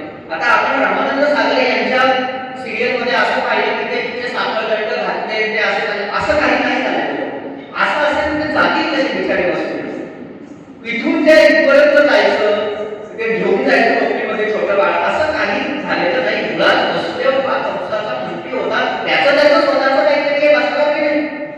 एक आमदार कुठून इकडे तिकडे जातो तेव्हा त्याचे कार्यकर्ते काम करत असतात ना, पक्ष बदलला तरी. मग एवढ्या मोठ्या मंत्र्याला कोणीच मदत केली नसेल का त्या कंसाच्या महालातून बाहेर पडायला? त्यामुळे असं साखळदंड वगैरे असं काही नाही, असं काही नव्हतंच मुळामध्ये. त्यांना नजरकैदेत ठेवलेलं होतं. आणि ज्यावेळेस हे सगळं घडलं त्यावेळी इकडच्या बाळाला तिकडे नेलं गेलं वगैरे सगळा कथा आपल्याला पुढचा माहिती. तर हे सगळं झाल्यानंतर जेव्हा आता कंसाला मारायचं, तर कंसाचा वध केल्यानंतर जरासंधापर्यंत ती बातमी कशी पोहोचली? कारण कंस हा जरासंधाचा जावई होता. जरासंधाच्या मुलींशी कंसाने विवाह केला. त्यामुळे कंसाचा मृत्यू झाल्यानंतर आमच्या नवऱ्याचा मृत्यूचा बदला घ्या असं मागणं घेऊन त्या मुली जरासंधाकडे गेल्या. आणि जरासंधाने मथुरेवरती इतक्या वेळा स्वारी केली की नंतर कृष्णाने प्रत्येक वेळी त्याला चकमा आणि चकवा दिला, पण त्याने नंतर ती राजधानी मथुरेहून थेट द्वारकेला हलवली. हे परत एकदा सूक्ष्म दृष्टीचं उदाहरण. कारण द्वारका हे केवळ अशी एका वेगळ्या पद्धतीचं ते राज्य होतं, ते वेगळ्या ठिकाणी होतं की त्याच्यावरती स्वारी करणं हे इतकं सहज शक्य नव्हतं मथुरेच्या तुलनेमध्ये. म्हणून ते संपूर्ण राज्य कृष्णाने राजधानी कृष्णाने द्वारकेला हलवली. दुसरं असं मी मगाशी ते म्हणालो की कृष्ण कशाचाच गुणगान होता. तर कंसाचा वध झाल्यानंतर कृष्णाने तिथे उग्रसेनाची स्थापना केली. उग्रसेन म्हणजे कंसाचे वडील. उग्रसेन स्वतः ते म्हातारे होते, वृद्ध होते, पण कृष्णाचा तरुणपणाचा पराक्रम त्यांनी जो काय पाहिला, त्याचं बुद्धिशास्त्रीय जे काय पाहिलं, त्याचं नेतृत्व जे काय पाहिलं, त्यावेळी ते स्वतः कृष्णाच्या समोर हात जोडून उभे राहिले आणि त्यांनी सांगितलं की हे राज्य आता तुमचं आहे. तुमच्यासारखं तरुण नेतृत्व जर आम्हाला लाभलं तर मथुरा त्या नेतृत्वाचा निश्चितपणाने स्वीकार करेल. पण कृष्णाने त्याला नम्रपणाने नकार दिला आणि उग्रसेनाला त्याने तिथे बसवलं आणि ते राज्य त्याने पुढे चालवायला सांगितलं. कृष्णाने प्राग्ज्योतिषपूर जिंकलं, नरकासुराचा वध केला, 16,108 स्त्रियांना तिथून सोडवलं. त्याने तिथे नरकासुराच्या मुलाची स्थापना केली. ते राज्य त्याने स्वतः जिंकलं नाही. असे अनेक उदाहरण देत आहेत. म्हणून मला सांगायचं हे आहे की कृष्ण कशातही गुणगान होता, म्हणून तो राजनीतिज्ञ होऊ शकला, तो तत्वज्ञ होऊ शकला, तो नीतिज्ञ होऊ शकला. कृष्ण कोण होता? कृष्ण गवयाचा चोर होता. कृष्ण गोपिकांचा लाडका होता. कृष्ण सुदाम्याचा मित्र होता. कृष्ण रसेश्वर होता. कृष्ण रसवेत्ता होता. कृष्ण तत्वज्ञ होता आणि कृष्ण योगेश्वर. कृष्णाचं सगळ्यात विराट रूप कुठलं असेल महाभारतातलं तर ते योगेश्वर आहे. मुळातच आपण जर महाभारताच्या संदर्भाने विचार केला तर योग याचा अर्थ आपण सकाळी 6 वाजता उठून 2 मिनिटं एक नाकपुडी बंद करून दुसरी म्हणून आवाज होतो तो नव्हे. महाभारताच्या दृष्टीने जर आपण योगाचा विचार केला तर चांगलं आणि वाईट याच्यामधलं योग्य ते काय ओळखून अपवादांचा पुरस्कार योग्य त्या वेळी करून जे चांगलं आहे त्याची संस्थापना करणं याचा अर्थ महाभारताच्या दृष्टीने योग आहे. आणि या अर्थाने कृष्ण योगेश्वर. त्यामुळे कृष्ण कोण होता हे सांगणं सोपं आहे.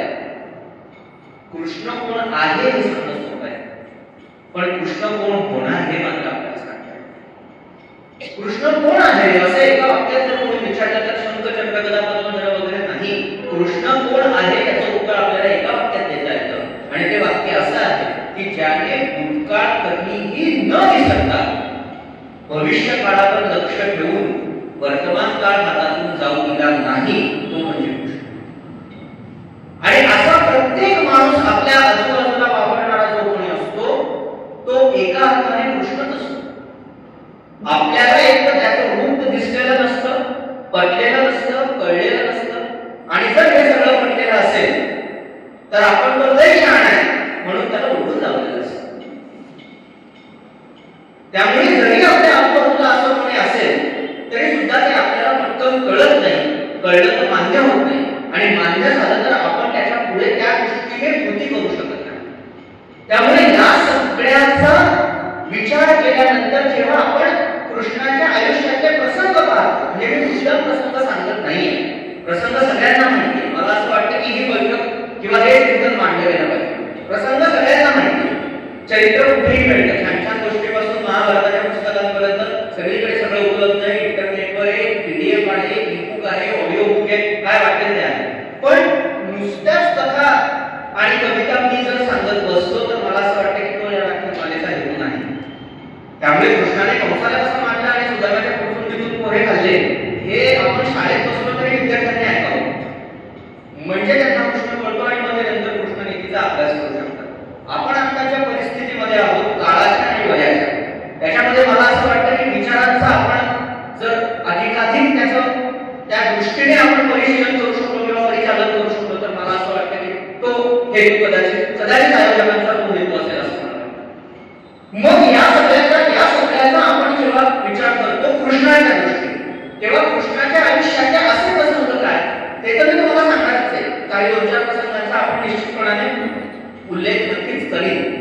पण या सगळ्या राजनीतीचा आणि मुळात त्याच्या या भूमिकेचा आपण विचार केला पाहिजे की हे सगळं कसं घडलंय. बरं, कृष्ण हे फक्त सांगत होता असं नाही, म्हणजे कृष्णाने अनासक्ती योग फक्त सांगितला पण तो स्वतःच्या आयुष्यामध्ये आसक्त होता असं नाही घडलं.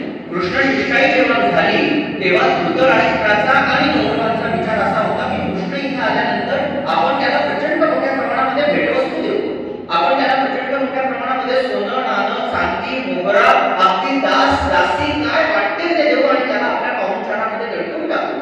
पण त्यांना विदुराने असं सांगितलं होतं की कृष्ण यापैकी कोणत्याही मोहाला बळी पडणार नाही. आणि तसंच झालं. याच्यापैकी कशालाही बळी न पडता, कशाच्याही माघारी न जाता, कशाच्याही मागे न जाता कृष्णाचा जो उद्देश होता, त्याला जे सांगायचं होतं, त्याला जे पोहोचवायचं होतं तेवढं त्याने पोहोचवलं आणि तो तिथून बाहेर. प्रत्येक गोष्टीची एक वेळ यावी लागते असं आपण म्हणतो, पण महाभारतामध्ये ती वेळ कृष्णाने आणलेली आहे. मी तुझ्या मुलाचे 100 अपराध पूर्ण झाल्यानंतरच त्याला मानेन असं आश्वासन देण्यापासून ते जयद्रथाचा वध करण्यापर्यंत असे कित्येक प्रसंग आपल्याला दिसतात की जिथे कृष्णाने ती सगळी जी काय त्याला आपण आजच्या भाषेमध्ये फिल्डिंग लावणं म्हणतो ती सगळी फिल्डिंग लावलेली आपल्याला दिसते. त्या सगळ्याच्या मागे कृष्ण होता. एक छोटासा प्रसंग तुम्हाला सांगतो, म्हणजे कृष्ण नीती ही किती जबरदस्त आहे हे आपल्याला कळेल. एक प्रसंग असा आहे की युधिष्ठिराला युद्ध करण्याची कुंकुमी आली. याच्यामध्ये आपल्या कुरुक्षेत्राचं युद्ध जेव्हा सुरू झालं महाभारताचं तेव्हा, आणि युद्ध करण्याची कुंकुमी आल्यानंतर तो प्रचंड उत्साहाने आणि जोमाने रणांगणावरती फिरू लागला आणि फिरता फिरता त्याचा रथ हा अर्जुनाच्या समोर आला, कर्णाच्या समोर आला. कर्णाच्या समोर आल्यानंतर कर्णाला इतका आनंद झाला की युधिष्ठिरासारखा माणूस आपल्या समोर आलाय, आपल्या वेगापुढे, आपल्या ताकदीपुढे, आपल्या धनुर्विद्येपुढे, आपल्या क्षमतेपुढे हा टीका करू शकणार नाही. आणि त्याने प्रचंड मोठ्या प्रमाणामध्ये शस्त्रसंधान सुरू केलं. त्याने बाणांचा वर्षाव केला. त्याच्या बाणाचा वेग इतका होता की युधिष्ठिराला प्रत्येकचा जोडून नवा बाण काढणं ही संधी सुद्धा करणं देत नव्हता. युधिष्ठिर जागोजागी जखमी झाला. त्याच्या डोक्यावरचं छत्र पडलं, त्याचा सारथी जखमी झाला, त्याचे घोडे जखमी झाले, त्याचा रथ अनेक ठिकाणी खिळखिळा झाला आणि कसा बसा जीव वाचवून तो परत माघारी फिरला आणि स्वतःच्या तंबूमध्ये जाऊन बसला. हे घडल्यानंतर थोड्या वेळानंतर अर्जुनाला पाहिल्यानंतर युधिष्ठिर असं म्हणाला की बरं झालं, कर्णाला हरवून आलास ना, खूप बरं वाटतं मला.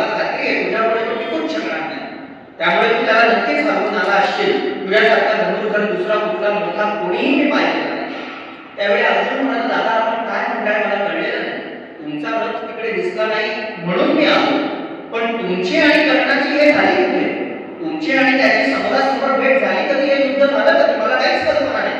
त्यावेळी युधिष्ठिराला अर्जुनाचा इतका राग आला की कर्ण तिकडे तसाच आहे आणि हा सर्वश्रेष्ठ धनुर्धर म्हणणारा माझा भाऊ माझ्यासमोर आता येऊन म्हणतो मला काहीच कल्पना नाही आणि माहित नाही. त्याने प्रचंड मोठ्या प्रमाणावर अर्जुनाला बोलायला सुरुवात केली. तो म्हणाला की तू असाच आहे, तुझं माझ्याकडे लक्षच नाही वगैरे वगैरे. आणि बोलता बोलता तो एक वाक्य बोलून गेला की फेकून दे गांडीव धनुष्य. हे ऐकल्यानंतर अर्जुनाने तलवार काढली आणि तो युधिष्ठिराच्या अंगावरती धरून लावला. त्यावेळी कृष्ण तिथे होता आणि कृष्ण म्हणाला की तू काय करतोय? तुझ्या भावावरती आणि तुझ्या सेना नायकावरती धावून जातोय. त्यावेळी अर्जुन म्हणाला माझा नाईलाज आहे, माझा नाईलाज आहे, कारण माझी प्रतिज्ञाच तशी आहे. मग त्याच्यावेळी कृष्ण म्हणाला की काय प्रतिज्ञा आहे? तो म्हणाला माझी प्रतिज्ञा अशी आहे की जो कोणी माझ्या गांडीव धनुष्याचा अपमान करेल त्याचा मी तात्काळ तिथल्या तिथे शिरच्छेद करेन, तो कोणीही असला तरी, आणि हीच माझी प्रतिज्ञा आहे. कृष्ण म्हणाला असं असेल तर तुला केलंच पाहिजे, तुझी प्रतिज्ञा आहे, मोडून चालणारच नाही, केलंच पाहिजे तुला शिरच्छेद. फक्त 1 मिनिट मी काय सांगतोय ते ऐकतोस का? धर्मशास्त्र काय सांगतं आहे ते ऐकतोस का? अर्जुन म्हणाला काय सांगतं धर्मशास्त्र? कृष्ण म्हणाला निंदा ही हत्येसमानच आहे. तू युधिष्ठिराची फक्त निंदा केलीस तरी त्याची हत्या होणार आहे. त्याची हत्या करण्याची गरजच नाही. तू निंदा केलीस तरी तुझी प्रतिज्ञा पूर्ण होणार आहे. अर्जुन म्हणाला नक्की का? कृष्ण म्हणाला धर्मशास्त्र सांगतं यात माझं काहीच नाही.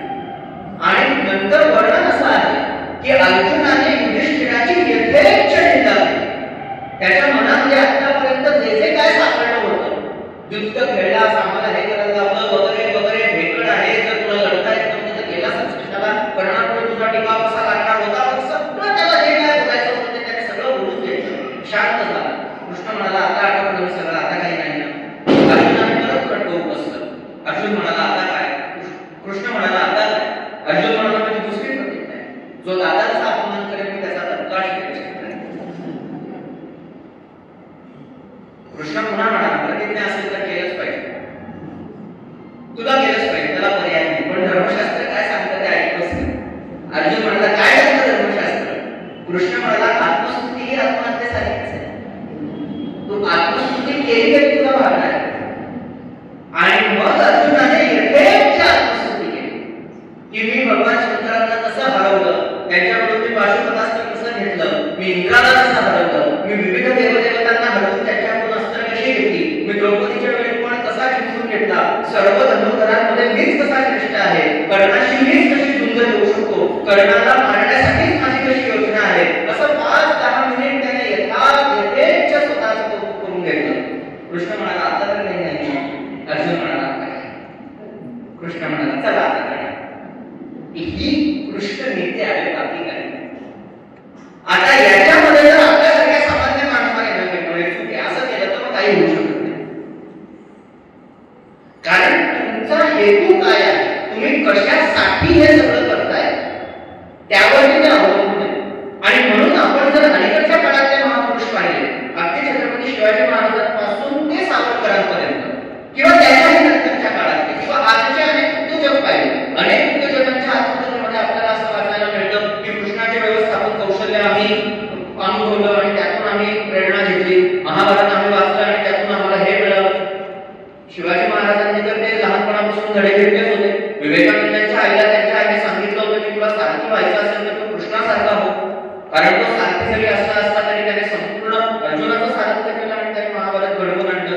सावरकर तर पदोपदी गीतेचा उल्लेख करतच होते. त्यामुळे मला हे म्हणायचंय की हे तत्वज्ञान कुठेही काळाच्या ओघामध्ये किंवा काळाच्या एकूणच धबडक्यामध्ये कुठेही ते पातळ झालं. कुठलीही एक गोष्ट नाही तर मला तुम्ही सांगा ना, भगवद्गीता हे एक स्वतंत्र तत्वज्ञान असं जर आपण मानलं आणि महाभारतापासून त्याला वेगळं काढलं तर महाभारत संपल्यानंतर परत गीता ऐकण्याचा आजच्या काळामध्ये आपल्यासारख्या तुमच्या माझ्यासारख्यांना प्रयोजन ते काय? कोणतंच प्रयोजन राहिलं नसतं. पण मुळातच कृष्णाने तेव्हा जे सांगितलं ते आजच्या काळामध्ये इतकं लागू पडतं की कुठेही आपल्याला ते आता हे आम्हाला ऐकून उपयोग नाही असं होत नाही. आपलं दुर्दैव असं आहे की आपण फक्त गीता पाठवून वर्गात जातो, बस संपतात. आपला वर्गही संपतो, शिकवणीही संपते, ते 2 तासही संपतात आणि पुढे नाही होते. त्याला तुझा विरोध नाही, बिलकुल हे पठण करत असताना त्याचं तुम्ही चिंतन काय, म्हणजे महाभारताचा अभ्यास तुम्ही करताय की नाही करताय हा वेगळा विषय आहे, पण तुमच्या फक्त त्या श्लोकातून आपल्याला काय मिळालं, त्या घटनेतून आपल्याला काय मिळालं हे आपल्याला आपलं कळतंय का? सगळ्यांना सांगता येईल न येईल हा वेगळा मुद्दा. मी तर म्हणतो सांगूच नका, आमचा धंदा बंद पडेल. तुम्ही सगळे जर सगळ्यांना सांगता तर आम्ही कुठे जायचं? त्यामुळे तसं करूच नका. पण तुम्हाला तुमचं तरी आपल्याला मी अमुक एक श्लोकाची सांगड लावत असताना, मी अमुक एका श्लोकाची सोडवणूक करत असताना मी त्यातून काय घेतोय, मला ते कसं मला त्याच्यातली सुसूत्रबद्धता शोधता येते का, हे जर मला माझं कळलं ना तर माझ्यावर विश्वास ठेवा, तुम्हाला तुम्ही जे वाचत आहात ना त्याचा दुप्पट आनंद मिळाला. माझे 108 श्लोक पाठ आहेत, अभिनंदन, उत्तमच. पण त्याचा अर्थ किंवा त्याची उकल तुम्ही करू शकता का? तर ती करू शकत नाही. हे माझं दुःख तिथे. कारण काय होतं काय की हे सगळं एकीकडे दनादन केलं जातं रोज सकाळी उठून 2 तास, आणि याचं आपल्या जीवनात पडणारं प्रतिबिंब मात्र शून्य असतं. सिंधंती मम गात्र आणि मुखौच परिशिष्टते असं अर्जुनानेच म्हटलं पाहिजे असं नाहीये. तुमच्या माझ्यासारखा माणूस रोज सकाळी जेव्हा उठतो ना तेव्हा त्याची अवस्था हीच असते. एकीकडे आपल्याला घरातले EMI लावून दिलेले असतात, एकीकडे मुलाचं शिक्षण असतं, दुसरीकडे आई वडिलांचे वेगवेगळे खर्च असतात, तिसरीकडे काही शरीराच्या व्याधी असतात, आणि हे सगळं आपण आपल्या आजूबाजूच्या लोकांच्या भोवती लढत असतो. आपलेच तर सगळे समोर असतात ना. त्यामुळे हे फक्त अर्जुनाने म्हणावं आणि कृष्णाने त्याला काहीतरी सांगावं असं नाहीये. हे तुमचा मागेचाच विषय आहे. फक्त एक फरक इतकाच होता की तेव्हा त्यांच्याकडे तेवढी जमीन होती की त्या जमिनीसाठी लढत होते. आज आपण तत्वांसाठी, विचारांसाठी, आपल्या जगण्यासाठी लढतोय.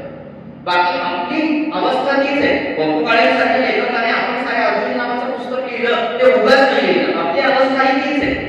फक्त आपल्याला मधोमधी आणि क्षणोक्षणी जो भेटणारा कृष्ण आहे विविध माध्यमातून तो आपल्याला सापडत नाही, आपल्याला शोधता येत नाही, किंवा सापडला तर तो आपल्याला मान्य होतो. कारण परत एकदा तो आपल्याला असं काहीतरी करायला सांगतो. त्या कृष्णाने त्या अर्जुनाला जे सांगितलं की हे समोर जे आहे ते तुझे आपले असले तरी याच्या विरुद्ध लढावं लागेल, तेव्हा ते त्या अर्जुनाला मान्य झालं नाही. आपल्याला सुद्धा आज आपली अवस्था हीच होते की असं म्हणलं की जर आपल्याला एखाद्या शहाणपणाचा काहीतरी मंत्र दिला तरी सुद्धा तो आत्ताच्या काळानुसार किंवा आपल्या धारणानुसार गैर लागतो आहे असं आपल्याला वाटतं, आणि आपण त्याप्रमाणे वागू शकत नाही, आणि इथे आपलं.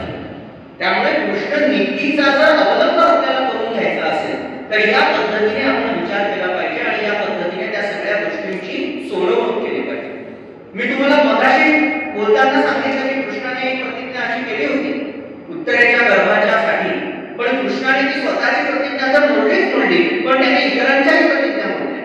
भीमाची प्रतिज्ञा अशी होती की मी कधीही शस्त्र खाली टाकणार नाही, पण कौरवांच्या बाजूने जेव्हा नारायणास्त्राचा प्रयोग करण्यात आला तेव्हा कृष्णाने सगळ्यांना सांगितलं की हे नारायणास्त्र आहे आणि याला बंधन केल्यानंतरच ते शांत होतं.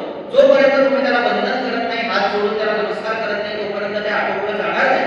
त्यावेळी भीम म्हणाला की माझी प्रतिज्ञा आहे, मी शस्त्र खाली टाकू शकत नाही, हात जोडायचे असतील तर मला शस्त्र खाली टाकावं लागेल, माझी प्रतिज्ञा मोडावी लागेल. त्यावेळी कृष्णाने आज्ञा दिलेली आहे की याचे दोन्ही हात मागे बांधा करकचून, आणि ते नंतर जोडा पुढे, म्हणजे जेणेकरून नमस्कार होईल आणि ते नारायणास्त्र शांत होईल. आणि तेव्हा ते नारायणास्त्र शांत झालं. आपल्याला तोही प्रसंग माहिती आहे की सगळं युद्ध आटोपल्यानंतर कृष्ण अर्जुनाला म्हणाला की आधी तू खाली उतर, नंतर मी उतरतो वगैरे. तोही प्रसंग आपल्या सगळ्यांना माहिती आहे. हे सगळं जे काही आहे हा नीतीचा भाग. याच्यातली नीती अशी आहे की आपला जो विरोधक असतो त्याची सगळी माहिती आपल्याला माहिती पाहिजे. कृष्णाने कर्णाला त्याच्या जन्माचं रहस्य सांगितलं. याच्या मागचं उद्दिष्ट हेच होतं की त्याने पांडवांच्या बाजूने वळावं, यासाठी कृष्णाने केलेला तो प्रयत्न होता.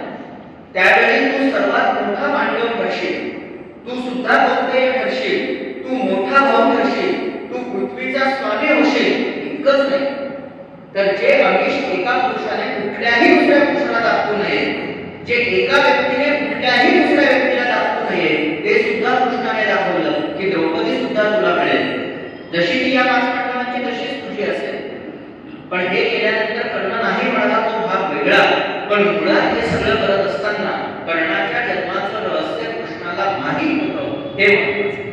त्याचा आपण आपल्या पुढचा घेण्याचा जेव्हा आपल्याला एखाद्या व्यक्तीला आपल्याकडे ओढायचं असतं, ज्याला आपण विरोधक म्हणू शकतो किंवा आजच्या कॉर्पोरेट भाषेमध्ये आपण त्याला आपले कॉम्पिटिटर म्हणू शकतो, आपण एक स्पर्धक म्हणू शकतो, त्यांची आपल्याला सगळी माहिती आहे का?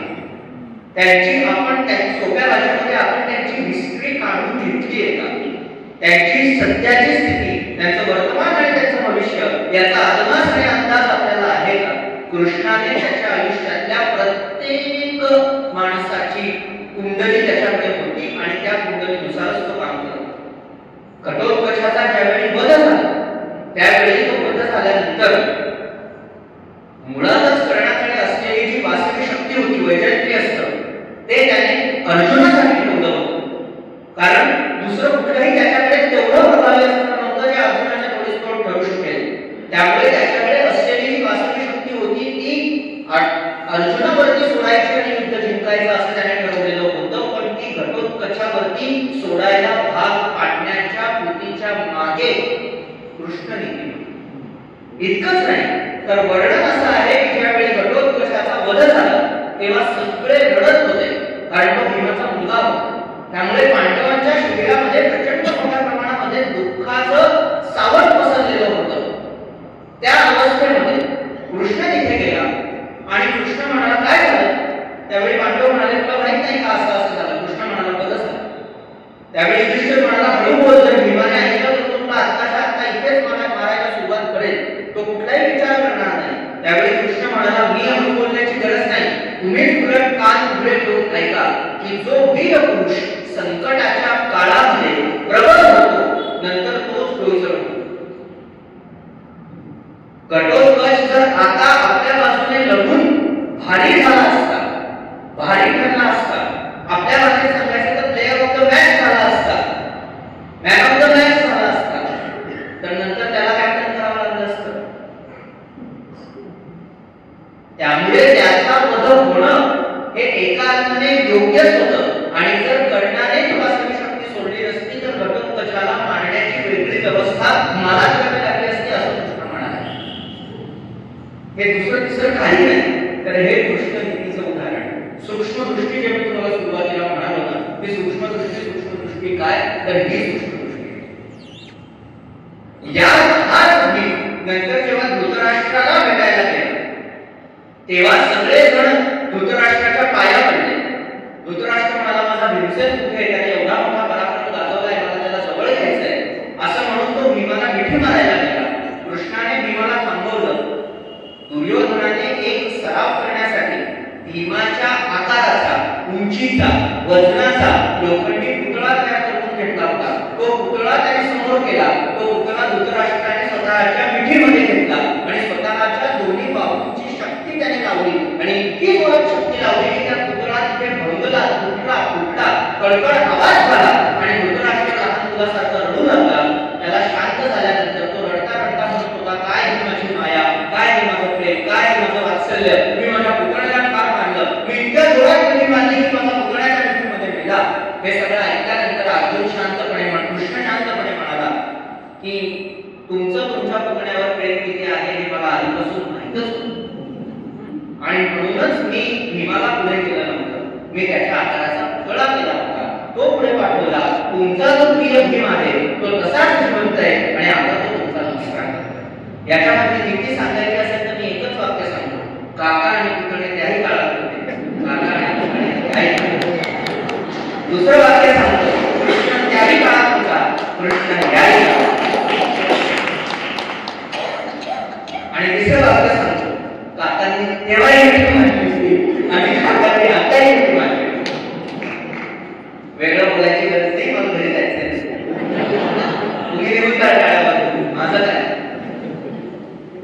त्यामुळे हे सगळं मुळात धृतराष्ट्राच्या बाजूमध्ये एवढी ताकद आहे इथपासून दुर्योधनाने असा काहीतरी एक पुतळा तयार करून आणला होता आणि तो भीमाच्या बरोबरचा द्वंद्व युद्धाचा सराव करत होता. या सगळ्या गोष्टी माहीत असणं गरजेचं आहे. तुम्हाला जर त्या गोष्टी माहीतच नसतील तर तुम्ही त्याचं नंतर तुम्ही अवलंबन कसं करा, त्याची अंमलबजावणी कशी करा. त्यामुळे कृष्णाला या सगळ्या गोष्टी माहीत होत्या आणि त्या दृष्टीनेच तो पुढे चालत होता. आणि म्हणून ही जी कृष्णाची नीती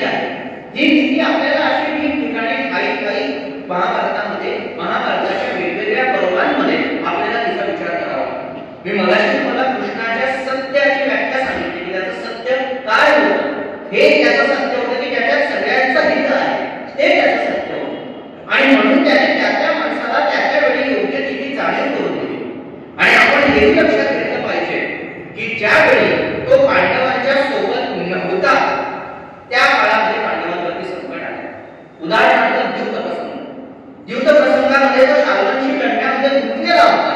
त्यावेळी युधिष्ठिर द्यूत खेळण्यासाठी प्रवृत्त झाला. त्याने द्यूत खेळलं. द्यूत खेळल्यामुळे पुढचं जे काय झालं, सतीची विडंबना झाली, द्रौपदीची विडंबना झाली आणि पांडवांना सगळा तो अज्ञातवास आणि वनवास जो काय आहे तो सगळा सहन करावा लागला. हे जेव्हा कृष्णाला नंतर कळलं तेव्हा कृष्ण म्हणाला जर मी तिथे असतो तर मी मुळात होऊच दिलं नसतं, मी ते होण्याच्या आधीच मागवलं असतं आणि हा सगळा प्रसंग घडूच दिला नसता. त्यामुळे मी मगाशी जे म्हणतो की ज्या वेळी जे योग्य ते त्या काळाच्या कसोटीवरती तपासून बघावं लागतं की ते योग्य आहे की अयोग्य आहे. आपण फक्त योग्य आणि अयोग्य, चांगलं आणि वाईट असे दोनच घाटी आपल्या आयुष्यामध्ये घेऊन बसलो तर कधी ना कधी ती एकत्र होणारच आहे. असं म्हटलं जातं की there is no completely black and there is no completely white, there is always grey. कारण कोणत्याही माणसाचं आयुष्य हे फक्त काळं आणि पांढरं नाही, दोन असे हे नाही, त्याच्यामध्ये कायम दोघांचं मिश्रण आहे. मग त्या मिश्रणाची सोडवणूक करत असताना कधी पांढरा रंग जास्त करायचा, कधी काळा रंग जास्त करायचा, कधी कुठली छटा कमी करायची आणि कधी संपूर्ण एक वेगळा रंग तयार करून लोकांसमोर ठेवायचा, याचा अदमास आणि अंदाज असणं किंवा याच्याबद्दलचं एक आकलन असणं हा फक्त आणि फक्त कृष्णनीतीचा भाग आहे. आणि म्हणून अपवादात्मक परिस्थिती ओळखून वरकरणी जे आपल्याला धर्माला धरून वाटणारं कृत्य आहे तसं न करता त्या नियमाला अपवाद करून त्या अपवादांचा पुरस्कार करून नंतर त्या पद्धतीने कृती करणं म्हणजे खऱ्या अर्थाने कृष्णनीतीचा अवलंब करणं आहे. मग ही अशी कृष्णनीती आपल्याला कुठे कुठे दिसते, तर ती महाभारतात दिसते पण ती नंतर अनेक ठिकाणी आपल्याला दिसते. मला आपल्याला सांगू द्या की अलीकडच्या काळामध्ये आपण कृष्णनीतीचं खूप मोठं उदाहरण पाहिलं, ते म्हणजे ऑपरेशन सिंधूर. बघा तुम्ही, ऑपरेशन सिंधूरच्या नावापासून दुसरं कुठलंही नाव देता आलं नसतं. ऑपरेशन पाकिस्तान नाव देता आलं नसतं का, ऑपरेशन लाहोर नाव देता आलं नसतं का, पण असं नाही झालं. ऑपरेशन सिंधूर हेच नाव दिलं गेलं कारण दहशतवाद्यांनी इथे आल्यानंतर आमच्या इथल्या माता भगिनींच्या डोक्यावर बंदूक ठेवून त्यांना त्यावेळेस सांगितलं होतं की काय जाऊन सांगा तुमच्या पंतप्रधानांना, आणि असं म्हणून तिच्या नवऱ्याची तिच्या समोर हत्या केली म्हणून नाव ठेवलं ऑपरेशन सिंधूर. बरं, या मोहिमेचं नेतृत्व कोणी केलं? या मोहिमेचं नेतृत्व सुद्धा पुन्हा एकदा दोन महिलांनीच केलेलं आपल्याला दिसतं. पुन्हा एकदा दुसरा कुठला तरी कमांडर करू शकला नसता का, दुसरा कुठला तरी सेनानी करू शकला नसता का, पुरुष सेनानी करू शकला नसता का, पण नाही, ज्याची गरज जिथे आहे तिथे त्याला पाठवणं हीच कृष्णनीती. घटोत्कचाची गरज जिथे होती तिथेच त्याला पाठवणं, जयद्रथाची गरज जिथे होती तिथे त्याला ओळखून घेतलं कृष्णाने. स्वतःचं सुदर्शन चक्र त्याने सूर्यासमोर काही काळ धरलं होतं. आता अर्जुन अग्निकाष्ठ भक्षण करतो आहे म्हणून तमाशा पाहण्यासाठी जेव्हा जयद्रथ आला तेव्हा त्याने सुदर्शन चक्र बाजूला ठेवण्यास सांगितलं अर्जुनाला की हा सूर्य आणि हा जयद्रथ. इतकंच नाही तर त्याला हेही सांगितलं की जयद्रथाचा वध कसा करायचा. हे परत एकदा ऑपरेशन सुरू आहे की फक्त जाऊन असं नाही, ते कसं करायचं ते सगळं ठरलं. त्यांना काही कळायच्या आत आपली विमान परत येऊन गेली होती की इतक्या वेगाने सगळं घडलं की त्यांची विमानानंतर पडले ते म्हणतो त्या भारताची पाणी. त्यांना ते आकलनच होत नव्हतं की नक्की काय झालं.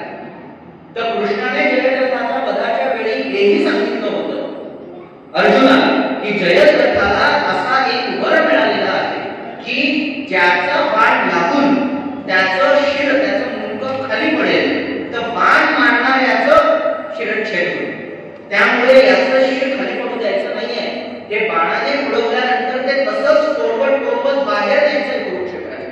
अर्जुनाने तसंच केलं. त्याने पहिला बाण सोडला, नंतर पाठोपाठच्या अनेक बाणांनी ते तोडवत बाहेर गेलं. बाहेर जयद्रथाचे वडील युद्धक्षेत्र तपस्या करत बसला होता. त्याच्या मांडीवरती ते शिर पडलं. आपल्या मांडीवर काय पडलं म्हणून तो डोळे उघडून त्याने पाहिलं आणि तो उठून उभा राहिला. उभा राहिल्यानंतर ते शिर खाली पडलं. शिर खाली पडल्यानंतर त्या युद्धक्षेत्राचा मृत्यू झाला आणि जयद्रथाचा.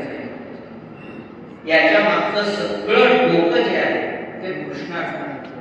कोणतंही शस्त्र न उचलता इतक्या मोठ्या प्रमाणावरची क्रांती होऊ शकते हे दाखवून देणारा क्रांतिकारक कृष्ण या दृष्टीने आपण कृष्ण चरित्राचा अभ्यास करायचा. कृष्णाची देवत्व म्हणून त्याला देवत्व देणं आणि त्याची देवाऱ्यामध्ये त्याला ठेवणं आणि 16,108 गोष्टींची चर्चा करणं हे खूपच होतं. बरं, त्याचाही संदर्भ असा आहे की एका उपनिषदामध्ये ऊर्जा अशी येते, त्याचा अर्थ असा सांगितला जातो की ऋग्वेद, यजुर्वेद आणि उपनिषद या सगळ्यांच्या मिळून ऊर्जांची जर एकत्रित गोळाबेरीज केली तर ती 16,108 होते. आणि असं म्हणतात म्हणे की त्या स्त्रियांना कुठला तरी एक शाप मिळालेला होता, त्या शापमुक्त झाल्या आणि म्हणून नंतर त्या तिथून बाहेर पडल्या आणि वगैरे वगैरे पुढचा कथाप्रसंग तुम्हाला माहिती. अजून एक कृष्णावरती एक लांछन लावलं जातं की त्याने गोपिकांसमवेत बऱ्याच विविध प्रकारचे शृंगार केले, प्रणय प्रसंग केले, रासक्रीडा केल्या, काय काय केलं. मला एका प्रश्नाचं उत्तर दे. गोपिका ज्यावेळी कृष्णासोबत ते सगळं करत होत्या त्यावेळी कृष्णाचं वय काय? आणि मला दुसऱ्या प्रश्नाचं उत्तर दे की या गोपिकांच्या घरी त्यांचा बाप, भाऊ, नवरा कोणीही नव्हतं का? असं नाही झालं. कृष्ण त्या गावातल्या नंद हा तिथला प्रमुख गोप होता, तिथला जमीनदार होता, आजच्या भाषेमध्ये सरपंच होता. तर गाव पाटलाचा एक सशक्त सुंदर मुलगा, लहान मुलगा, या भावनेने त्याच्यासोबत त्याच्याशी खेळत होत्या आणि याचे आपण इतके विचित्र अर्थ काढले आणि त्याची इतकी विचित्र गाणी केली, त्याच्यानंतर सिरियल केल्या, त्यानंतर जे जे काय पुढे घडलं त्या या सगळ्यामध्ये कृष्णाचा देवीप्रेमात पराक्रम, त्याची दुर्दम्य नीती, त्याचा विचार आणि त्याची कृती हे सगळं बाजूला पडलं आणि आपण फक्त दोनच गोष्टी घेऊन फिरतो, रासक्रीडा आणि 16,108. जसं ते बाजीरावांच्या बद्दल झालंय, त्यांनी काय केलं ते फक्त मस्तानी लक्षात आलं लोकांच्या, बाकी काहीच नाही. बाकी त्या बाजीरावाने 27 वर्षांच्या आयुष्यात एकच लढाया लढून तो एकही हल्ला नाही हे कोणी सांगत नाही, फक्त मस्तानी लक्षात. आपल्या संस्कृतीचं, आपल्या समाजाचं, आपल्या विषयांचं, आपल्या परंपरेचं आणि आपल्या विचारसरणीची आपणच विडंबना केली तर इतरांना ते ऐका हातात कधी आणि मग त्यावेळी उद्भवणाऱ्या त्या तार्किक प्रश्नांना तर्काने उत्तर देण्यासाठी आणि त्या तात्विक प्रश्नांना तत्वाने उत्तर देण्यासाठी तुम्ही आम्ही अभ्यास केला. गंमत अशी होते की आपण अभ्यासात कमी पडतो आणि आपण फक्त जो कथाभाग ऐकलेला असतो, आपण जे फक्त पुराणात मधलं वर्णन ऐकलेलं असतं तेवढ्याच पुरतं आपल्याला ते चरित्र आपल्या भोवती फिरतं आणि मग आपल्याला फक्त तेवढंच खरं वाटतं. बरं, हे सगळं उपलब्ध आहे. म्हणजे मी आता इथे बोलतो म्हणजे मी गेली अनेक वर्ष हे वाचतोय अशातला बातमी, पण तुम्ही ठरवलं की सत्य उपलब्ध आहे आपल्याकडे, असं काही नाही की ते नाही. म्हणजे अर्काईव्हवरती तर अगदी जुन्या जुन्या ग्रंथांच्या PDF सुद्धा आहे. त्यामुळे आत्ताच्या काळामध्ये पूर्वी 20-25 वर्षापूर्वी अशी खरोखर अवस्था होती की अनेक पुस्तकं उपलब्ध व्हायची नाही, अनेक गोष्टी पटकन मिळायच्या नाही. आत्ताच्या काळामध्ये तर सगळं सगळीकडे उपलब्ध आहे. कोणाच्याही त्याच्यासाठी घरी जायची गरज नाही, कोणालाही विचारायची गरज नाही, सगळं उपलब्ध आहे. फक्त आपल्याकडे ना वेळ काढला पाहिजे, आपण थोडा वेळ काढला पाहिजे. संध्याकाळचा अर्धा तास, पाऊण तास, सकाळचे 15 मिनिटं, रात्रीचे 20 मिनिटं, दुपारचे 25 मिनिटं एवढं जरी आपण काढलं तरी सुद्धा हे सगळं आपल्याला कळणार आहे आणि हा आपल्या नीतीचा एक भाग होणार आहे. कारण की जर हे आपण आत्ता अनुभवलं तर याचा आपल्या जीवनामध्ये आपण कशा अर्थाने उपयोग करून घ्यायचा हे आपल्याला कळणार आहे आणि आपण आपला उद्धार करून घेणं या पलीकडचं वेगळं काहीच कृष्णाने सांगितलेलं नाही. तो अर्जुनाला कळत नव्हता म्हणून कृष्णाला गीता सांगायला गीतेच्या मागचं प्रयोजन ते, गीतेने आपल्याला काय नाही दिलं, आपल्याला कर्मयोग दिला, भक्तियोग दिला, विषाद योग दिला, सांख्ययोग दिला, विश्वरूप दर्शन योग दिला. इतकंच नाही तर गीतेने आपल्याला आपल्यामध्ये दुर्दम्य आत्मविश्वास पेळला. नैनम चिंतन्ति शस्त्राणि नैनम धर्मपालकः न चैनम केलयन्त्यापो शोषयति मारुता. एवढा मोठा आत्मविश्वास म्हणजे त्याच्यावरून सावरकरांनी नंतर लिहिलं की आम्हाला मी अनंत मी अवध्य मी भला आणि मायला म्हणजे असा खबर जन्माला. हे सावरकरांनी या लिहिलंय. त्यांनी त्यांच्या माजी जन्मभेदमध्ये अनेकदा सांगितलंय की गीतेच्या अध्यायाचं चिंतन करायचो, मी या श्लोकाचं चिंतन करायचो, कारण तेव्हा त्यांचा आत्मविश्वास कशी होईल अशा पद्धतीची व्यवस्था केली होती. त्यांच्या कोठडीच्या समोर ज्या माणसाला फाशी दिली जायची ते फाशीचं तख्त होतं. त्यामुळे त्या परिस्थितीतून तरुण जाण्यासाठी कृष्णनीतीच त्यांनी वापरली आहे, दुसरं काहीही वेगळं केलं नाही. आपल्याला आपल्या कर्तव्यांची जाणीव करून देताना कृष्णाने अर्जुनाला बघा किती छान सांगितलं. कृष्ण म्हणाला हतोका ब्रह्मणि स्वर्गम जित्वा मोक्षसे मही तस्मात् उत्तिष्ठ कौंतेय युद्धाय कृतनिश्चयः. म्हणजे जर तू हरलास तर तू कर्तव्याचं पालन केलं म्हणून तुला स्वर्ग मिळणार आहे. अथवा प्राप्तसी स्वर्गम जित्वा वा मोक्षसे. आणि जर तू जिंकलास तर या सगळ्या वैभवाचा उपयोग व भोग तूच घेणार आहे. त्यामुळे दुसऱ्या कुठल्याही गोष्टीचा विचार न करता तू आता तस्मात् उत्तिष्ठ कौंतेय युद्धाय कृतनिश्चयः. तू युद्धाचा निश्चय कर, उभा राहा आणि लढायला लाग. याच्यामध्ये सुद्धा बघा कृष्णाने कुठेही तू हरशील असा शब्दप्रयोग केलाच नाही. तू जिंकलास तर स्वर्ग मिळेल कारण तू कर्तव्य केलेलं आहेस, आणि तू मेलास तर तू हे सुख उपभोगशील. याच्यामध्ये कुठेही तू हरशील असं कुठेच म्हणाल. आणि त्याच्याच पुढचा श्लोक आहे सुखदुःखे समेतत्वा लाभाला पोहोचल्याचे, की सुख आणि दुःख या दोघांकडे समान दृष्टीने कसं बघितलं पाहिजे हे आपल्याला कृष्णाने सांगितलेलं दिसतं. बरं, हे तो फक्त सांगत नव्हता. मी मगाशी पण बोललो की हे सगळं तो सांगत नव्हता, तर हे सगळं तो त्याच्या जीवनामध्ये आचरण सुद्धा. आणि असे अनेक उदाहरण आपल्याला देत आहेत. कृष्णाचा जन्म हा जितक्या साधेपणाने पण अलौकिकपणाने झाला, कृष्णाचा मृत्यूही तितक्याच साधेपणाने पण अलौकिकपणाने झाला. 5 मिनिटं.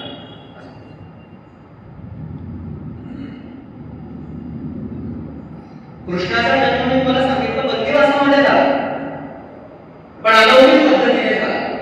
आणि कृष्णाचा मृत्यू कसा झाला तर तो सुद्धा परत इथे सुद्धा म्हणजे म्हटलं की तो कुठेही गुंतला नाही, तर जितक्या सहजपणाने त्याने कंसाचा वध केला स्वतःचा मामा असलेला, तितक्याच सहजपणाने त्याने स्वतःच्या वंशाचा संहार केला. संपूर्ण यादव कुलाचा संहार हा कृष्णाने केलेला आहे. कृष्णाला ते सगळं थांबवता आलं नसतं का? थांबवता आलंच असतं, 100% थांबवता आलं असतं, पण त्याने ते थांबवलेलं नाही. कारण त्याची यादवांची कर्मच अशी होती, ते इतके उन्मत्त झाले होते. आता मला दुसरा कोणी प्रतिस्पर्धी उठलेला नाही, आणि याची त्यांना इतकी एका अर्थाने नशा पडली होती की त्यांना दुसरं काहीही दिसत नव्हतं. आणि म्हणून त्यांनी स्वतःचा जो काही आत्मघात करून घेतला, त्यामध्ये कृष्णाने त्यांना जो काही दुरुस्त झाल्याचा होता तो घालून दिला, आणि त्यातच त्यांचा विनाश झाला. इतकंच नाही तर त्याचं स्वतःचं जे मरण आहे ते सुद्धा त्याला गांधारीच्या शापाने मिळालं. गांधारीने त्याला असा शाप दिला होता की इथून पुढे ज्यावेळी मी तुम्हाला मगाशी तो प्रसंग सांगितला युधिष्ठिराची आणि हे सगळे जण जेव्हा धृतराष्ट्राला भेटायला गेले, धृतराष्ट्र आणि भीम यांची ती मिठी झाली वगैरे वगैरे, त्यावेळी नंतर रडत असताना गांधारीने कृष्णाला शाप दिला की म्हणाली की कृष्णा हे सगळं तुला थांबवता आलं असतं, हे सगळं तुला माहीत होतं, हे सगळं तू करू शकला असतास किंवा नसतास, पण हे सगळं जर होत होतं तर तू हे सगळं थांबवलं नाही. मला माझ्या पुत्रांचा वियोग झाला, आमचा निर्वंश झाला, तुमच्या घराण्यात आता उरलं नाही. मी तुला शाप देते की इथून पुढच्या 36 वर्षानंतर तुझाही नाश होईल, तुझाही वंश जाईल, आणि तुला सुद्धा असंच दुःख सहन करावं लागेल. कृष्णाने तिला दिलेलं उत्तर असं आहे की तुझ्या या शापाकडे मी वरदान म्हणतो, आणि मी वरदान म्हणून यासाठी म्हणतो की तुझ्या मुलांनी 13 वर्ष राज्य उपभोगलं. तुझ्या म्हणण्यानुसार जर 36 वर्षानंतर माझा नाश होणार असेल तर किमान पांडवांची 36 वर्षे राज्य उपभोगतील याची मला खात्री वाटते. आणि कृष्णाने तो शापही स्वीकारला. जर तो खरोखरच प्रत्येक गोष्टीमध्ये त्याच्या देवत्वाचा उपयोग करत राहिला असता तर तो शापही त्याला धिक्कारता आला असता, पण त्याने तो धिक्कारला नाही, त्याने तो स्वीकारला. यादवांचा नाश झाला. यादवांचा नाश आपल्या डोळ्यांनी पाहत बलराम एका झाडाला टेकून उभे होते. बलराम म्हणजे शेषनागाचा अवतार असं मानलं जातं. असं सांगितलं जातं की ते सगळं झाल्यानंतर अत्यंत हतबल स्थितीमध्ये बलराम उभे होते. कृष्णाने त्यांना नमस्कार केला. कृष्णाने नमस्कार केल्यानंतर त्यांच्या शरीरातून शेषनागासम एक आकृती बाहेर पडली आणि सरसरत दुसरीकडे निघून गेली. बलरामांचा देह खाली पडला. त्यांनी देह सोडला. त्या तत्वाने देह सोडला. कृष्णाने परत एकदा नमस्कार केला आणि तो अरण्याच्या दिशेने चालत गेला. अरण्याच्या दिशेने चालत गेल्यानंतर एका झाडाच्या खाली तो बसला. त्या झाडाच्या खाली बसल्यानंतर त्याने आपला एक पाय समोर केला, उभ्यात वाकून खाली ठेवला, दुसरा पाय त्याच्यावरती ठेवला आणि त्याच्या पायाची टाच दिसत होती. लांब वरती असलेल्या एका शिकाऱ्याला कृष्णाच्या त्या अत्यंत गोऱ्या पान आणि लांबूंद पायाची टाच ही एखाद्या सशाच्या तोंडासारखी दिसली, सशाच्या आकारासारखी दिसली आणि त्याने तिकडून बाण मारला. कृष्णाला तो लागला आणि कृष्ण मेला. आता एवढं मोठं युद्ध घडवून आणणारा, कंसाचा वध करणारा संघाला नामोहरण करणारा, कृष्ण शिष्टाई करणारा, अनेक वीरांच्या मृत्यूसाठी कारणीभूत ठरलेला असा हा कृष्ण एक बाण टाकून स्वतःची जीवन यात्रा संपवतो. इथे त्याच्यातलं मनुष्यत्व पुन्हा एकदा सिद्ध होतं आणि इथे पुन्हा एकदा कर्माचा सिद्धांत सिद्ध होतो की जे अवतारात सांगितलं झालं किंवा प्रत्येक वेळी अवतारामधून जे जे सांगितलं गेलं की कर्म कोणालाही चुकत नाही, प्रारब्ध कोणालाही चुकत नाही, कर्मयोग चुकू शकत नाही, तो कृष्णाने स्वतःच्या वागणुकीतून परत एकदा सिद्ध करून दिसलेला आपल्याला दिसतो. मग या सगळ्यामध्ये कृष्ण कोण होता किंवा आजच्या काळामध्ये कृष्ण कोण आहे असं जर कोणी विचारलं तर मला असं वाटतंय छोटासा आपल्या अनेकांच्या आपल्यापैकी प्रत्येकाच्या जगण्यामधला तो प्रसंग आहे. तो प्रसंग जर आपण आठवला तर आपल्याला हे सगळं मी जे आता तासभर बोलतो ते सगळं समजून घेणं खूप सोपं आहे. आपण कधीतरी आठवा की आपण बँकेत गेलेलो आहोत आणि बँकेत गेल्यानंतर तिथे कॅशियर नावाची एक व्यक्ती बसलेली असते. मी जेव्हा लहान होतो तेव्हा मला या कॅशियर नावाच्या व्यक्तीचं खूप कौतुक वाटायचं. याच्यामागचं कारण असं की आपण आपल्या हातामध्ये मोठे काहीतरी पैसे घेऊन 10 नोटा घेऊन 5 नोटा घेऊन काहीतरी जाणार, त्याच्यासोबत एक स्लिप असणार, आपण पासबुक देणार, ते नोंदवून घेणार, आपले पैसे आपल्या खात्यात टाकणार आणि आपल्या पैशाची नोंद झाल्याचं पासबुक आपल्याकडे परत देणार. आणि जर आपण पैसे काढायला गेलो असू तर स्लिप देणार आणि ते पैसे आपल्याला परत करणार. त्यावेळी जेव्हा आता तर मशीन आले पण जेव्हा ते मशीन नव्हतं तेव्हा ते कॅशियर बोटाने पैसे मोजायचे ते बघणं मला खूप आवडायचं. मला असं वाटायचं की किती पटापट पैसे मोजू शकताय आणि पटापट मोजून अवघ्या काही सेकंदांमध्ये ते एक बंडल पूर्ण करून त्याला असं रबर लावून ते अतिशय निर्विकारपणे ते दुसऱ्या ड्रॉवरमध्ये टाकून ते ड्रॉवर ते बंद करायचे. एका पाठोपाठ एक बंडल येत असायचे. ते बघताना इतकं छान वाटायचं की अरे यांच्याकडे किती पैसे असतील, हे किती श्रीमंत माणसं असतील. लहान होतो तेव्हा कळत नव्हतं काय असेल यांच्याकडे, किती श्रीमंत असतील. बरं तेवढ्याच कोणीतरी एखादा माणूस यायचा, तो बँकेचा कर्मचारी असेल किंवा अजून कोणी असेल, तो एखादी मोठी पिशवी घेऊन यायचा, काहीतरी स्लिप द्यायचा, तो सगळे जमलेले पैसे परत त्या पिशवीत टाकायचा तो कॅशियर आणि तो माणूस ती पिशवी घेऊन जायचा. मी तुम्हाला सांगतो तो कॅशियर म्हणजे श्रीकृष्ण. त्याने प्रत्येकाची अकाउंट फक्त सेटल करायचं काम. ज्याच्या अकाउंट मध्ये एवढ्या पैशाची त्या माणसाची गरज होती तेवढ्या पैशाची भर पडत नाही आणि ज्याच्या अकाउंट मधून ज्या वेळी पैसे काढून घेण्याची गरज होती त्यावेळी फक्त तेवढे पैसे निघत गेले. याच्यामध्ये त्या कॅशियरची एक नोट खिशातून तो स्वतःची टाकतही नाही आणि स्वतःची ती नोट घ्यावी अशी त्याची हिंमतही होत नाही, कारण तसं झालं तर दुसऱ्या दिवशी त्याच्या पगारातून त्याला दिल्या. त्यामुळे तो एक नोट काढतही नाही आणि तो एक नोट टाकतही नाही. जे जे काही होतं ते येणारा प्रत्येक माणूस त्याच्या बुद्धीने, त्याच्या कमाईने आणि त्याच्या कष्टाने करत असतो, त्याच्या विवेकाने करत असतो. त्यामुळे त्याच्या अकाउंटमध्ये पैसे जास्त झाले काय आणि कोणाच्या अकाउंटमध्ये पैसे कमी झाले काय, हा जो सगळा खेळ आहे, हा सगळा खेळ ती माणसंच करत असतात. निमित्त मात्र फक्त तो कॅशियर असतो. त्यामुळे या संपूर्ण खेळाच्या मध्ये राहिलेला, गुंतलेला आणि तरीही न गुंतलेला, गुंतुनी रंगात साऱ्या म्हणत असताना गुंत्यात साऱ्या पाय माझा मोकळा, असा जो काही कृष्ण होता, त्या कृष्णाच्या या कृष्णनीतीचं दर्शन आपल्यापैकी प्रत्येकाला व्हावं. आणि त्या भगवद्गीतेमध्ये त्याने जे सांगितलं की स्वधर्मे म्हणजे आपण आपला स्वधर्म ओळखला पाहिजे, तो स्वधर्म आपण ओळखावा.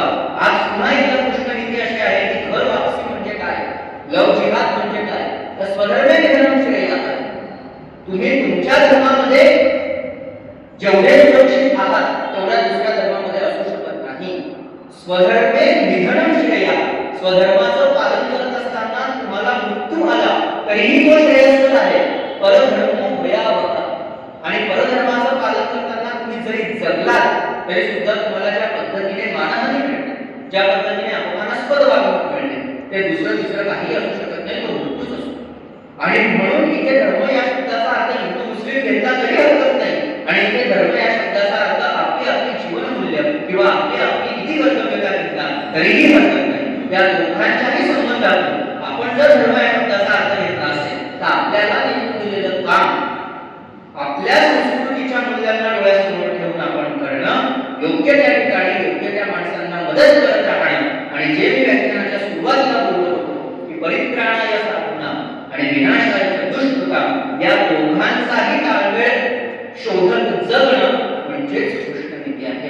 विष्णू सहस्रनामामध्ये अनादि मानतो मान त्यांना असं म्हणतात की ज्याला कुठल्याही मानाची अपेक्षा नाही, जो इतरांना मान देतो पण ज्याला स्वतःकडे मान लागत नाही, ज्याला धर्मदूत असं म्हणताय म्हणजे तो धर्माचं संरक्षण करतो, ज्याला धर्मदूत म्हटलंय म्हणजे तो धर्मानुसार कृती करतो, आणि ज्याला धर्मी असं म्हटलंय म्हणजे तो धर्मानुसार आचरण करतो. अशा विविध पद्धतीने विष्णूची म्हणजे श्रीकृष्णाची त्या ठिकाणी आपल्याला नामं सापडतात, त्यांचा अर्थ सापडतो. आणि कृष्ण चरित्राला जर आपण लावून बघितले तर त्या दृष्टीने आपल्याला कृष्णाच्या चरित्रामध्ये तसे प्रसंगही पाहिजे. कृष्णाचं चरित्र आणि कृष्णाचे विचार यांच्या एकमेकांशी फारकत होऊ शकत नाही, कारण ते एकमेकांपासून वेगळे नाही. त्यामुळे बोले जैसा चाले असं म्हणत असताना ते कृष्णाला 100% लागू पडतं, कारण तो जसं बोलला त्याच पद्धतीने तो चालत गेलेला आहे. आणि व्याख्यानाचा शेवट करताना मला आपल्याला सगळ्यांना हेच सांगायचं आहे की इथून पुढे आजच्या व्याख्यानाच्या नंतर आपलं या कृष्णाच्या चरित्राकडे बघण्याचा जो दृष्टिकोन आहे तो थोडासा बदलावा. सूक्ष्म दृष्टी आणि अमला प्रज्ञा या दोन तत्वांची आपल्या जीवनामध्ये आपण कशी जपणूक करू शकतो, रुजवण करू शकतो, प्रेरणा करू शकतो, याचा प्रयत्न आपण केला पाहिजे. कारण त्याच्यामध्ये आता अशी कुठलीही गोष्ट नाही जे आपल्याला जमणार नाही या दोन तत्वांच्या आधारे. कारण आता कृष्णासारखं व्हायचं असेल तर तुम्ही म्हणाल आधी आम्हाला सुदर्शन आणून देत, पांचजन्य आणून देत, ते शक्य नाही. आता जर कृष्ण व्हायचं असेल तर त्याच्यासाठी ह्या वैचारिक मार्गानेच आपल्याला कृष्णासारखं होत आहे, कृष्ण नाही होत आहे कारण कृष्णासारखं होत आहे. त्यामुळे त्या दृष्टीने जर आपल्याला पुढची वाटचाल करायची असेल तर या दोन तत्वांचा आपण अवलंब करूया. स्वतःच्या हिताचा विचार करत असताना दुसऱ्याचं अहित आपण करत नाहीये याचा विचार करूया. पण जर जबरदस्तीने कोणी अहित करणार असेल तर त्याच्या आरेला आपण काय म्हणून उत्तर देऊ शकतोय का एवढं सामर्थ्य आपण वाढवूया. त्यामुळे आपल्या सगळ्यांची रजा देताना मी इतकंच सांगेन की जीवनी नवते जगावं, अंतरंगी भाव सुंदराचा वेध लावो, मानवाच्या जीवनात धैर्य लावो, स्थैर्य लावो, सत्याच्या संशोधनात सत्य सुंदर मंगलाची नित्य आराधना, सत्य सुंदर मंगलाची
वंदे मातरम या गीताच्या प्रस्तुतीकरणाला कालच 150 वर्ष पूर्ण झाली. त्या निमित्ताने आज आपण संपूर्ण वंदे मातरम या ठिकाणी म्हणलं जाणार आहे. आकाशवाणीच्या ज्येष्ठ वृत्त निवेदिका आहेत दीपा भंडारे त्या या ठिकाणी सादर करणार आहेत. दीपा ताईंना मी आपल्या सगळ्यांच्या वतीने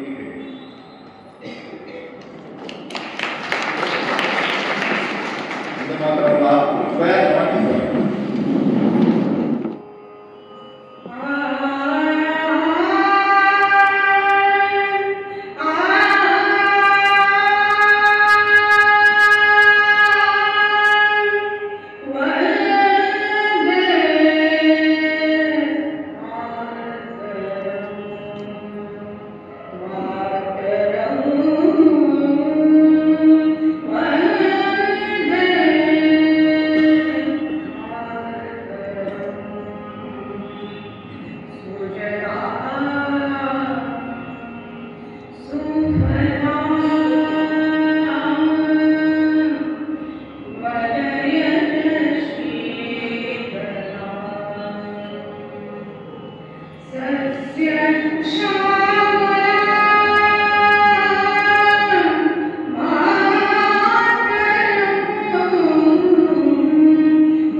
सा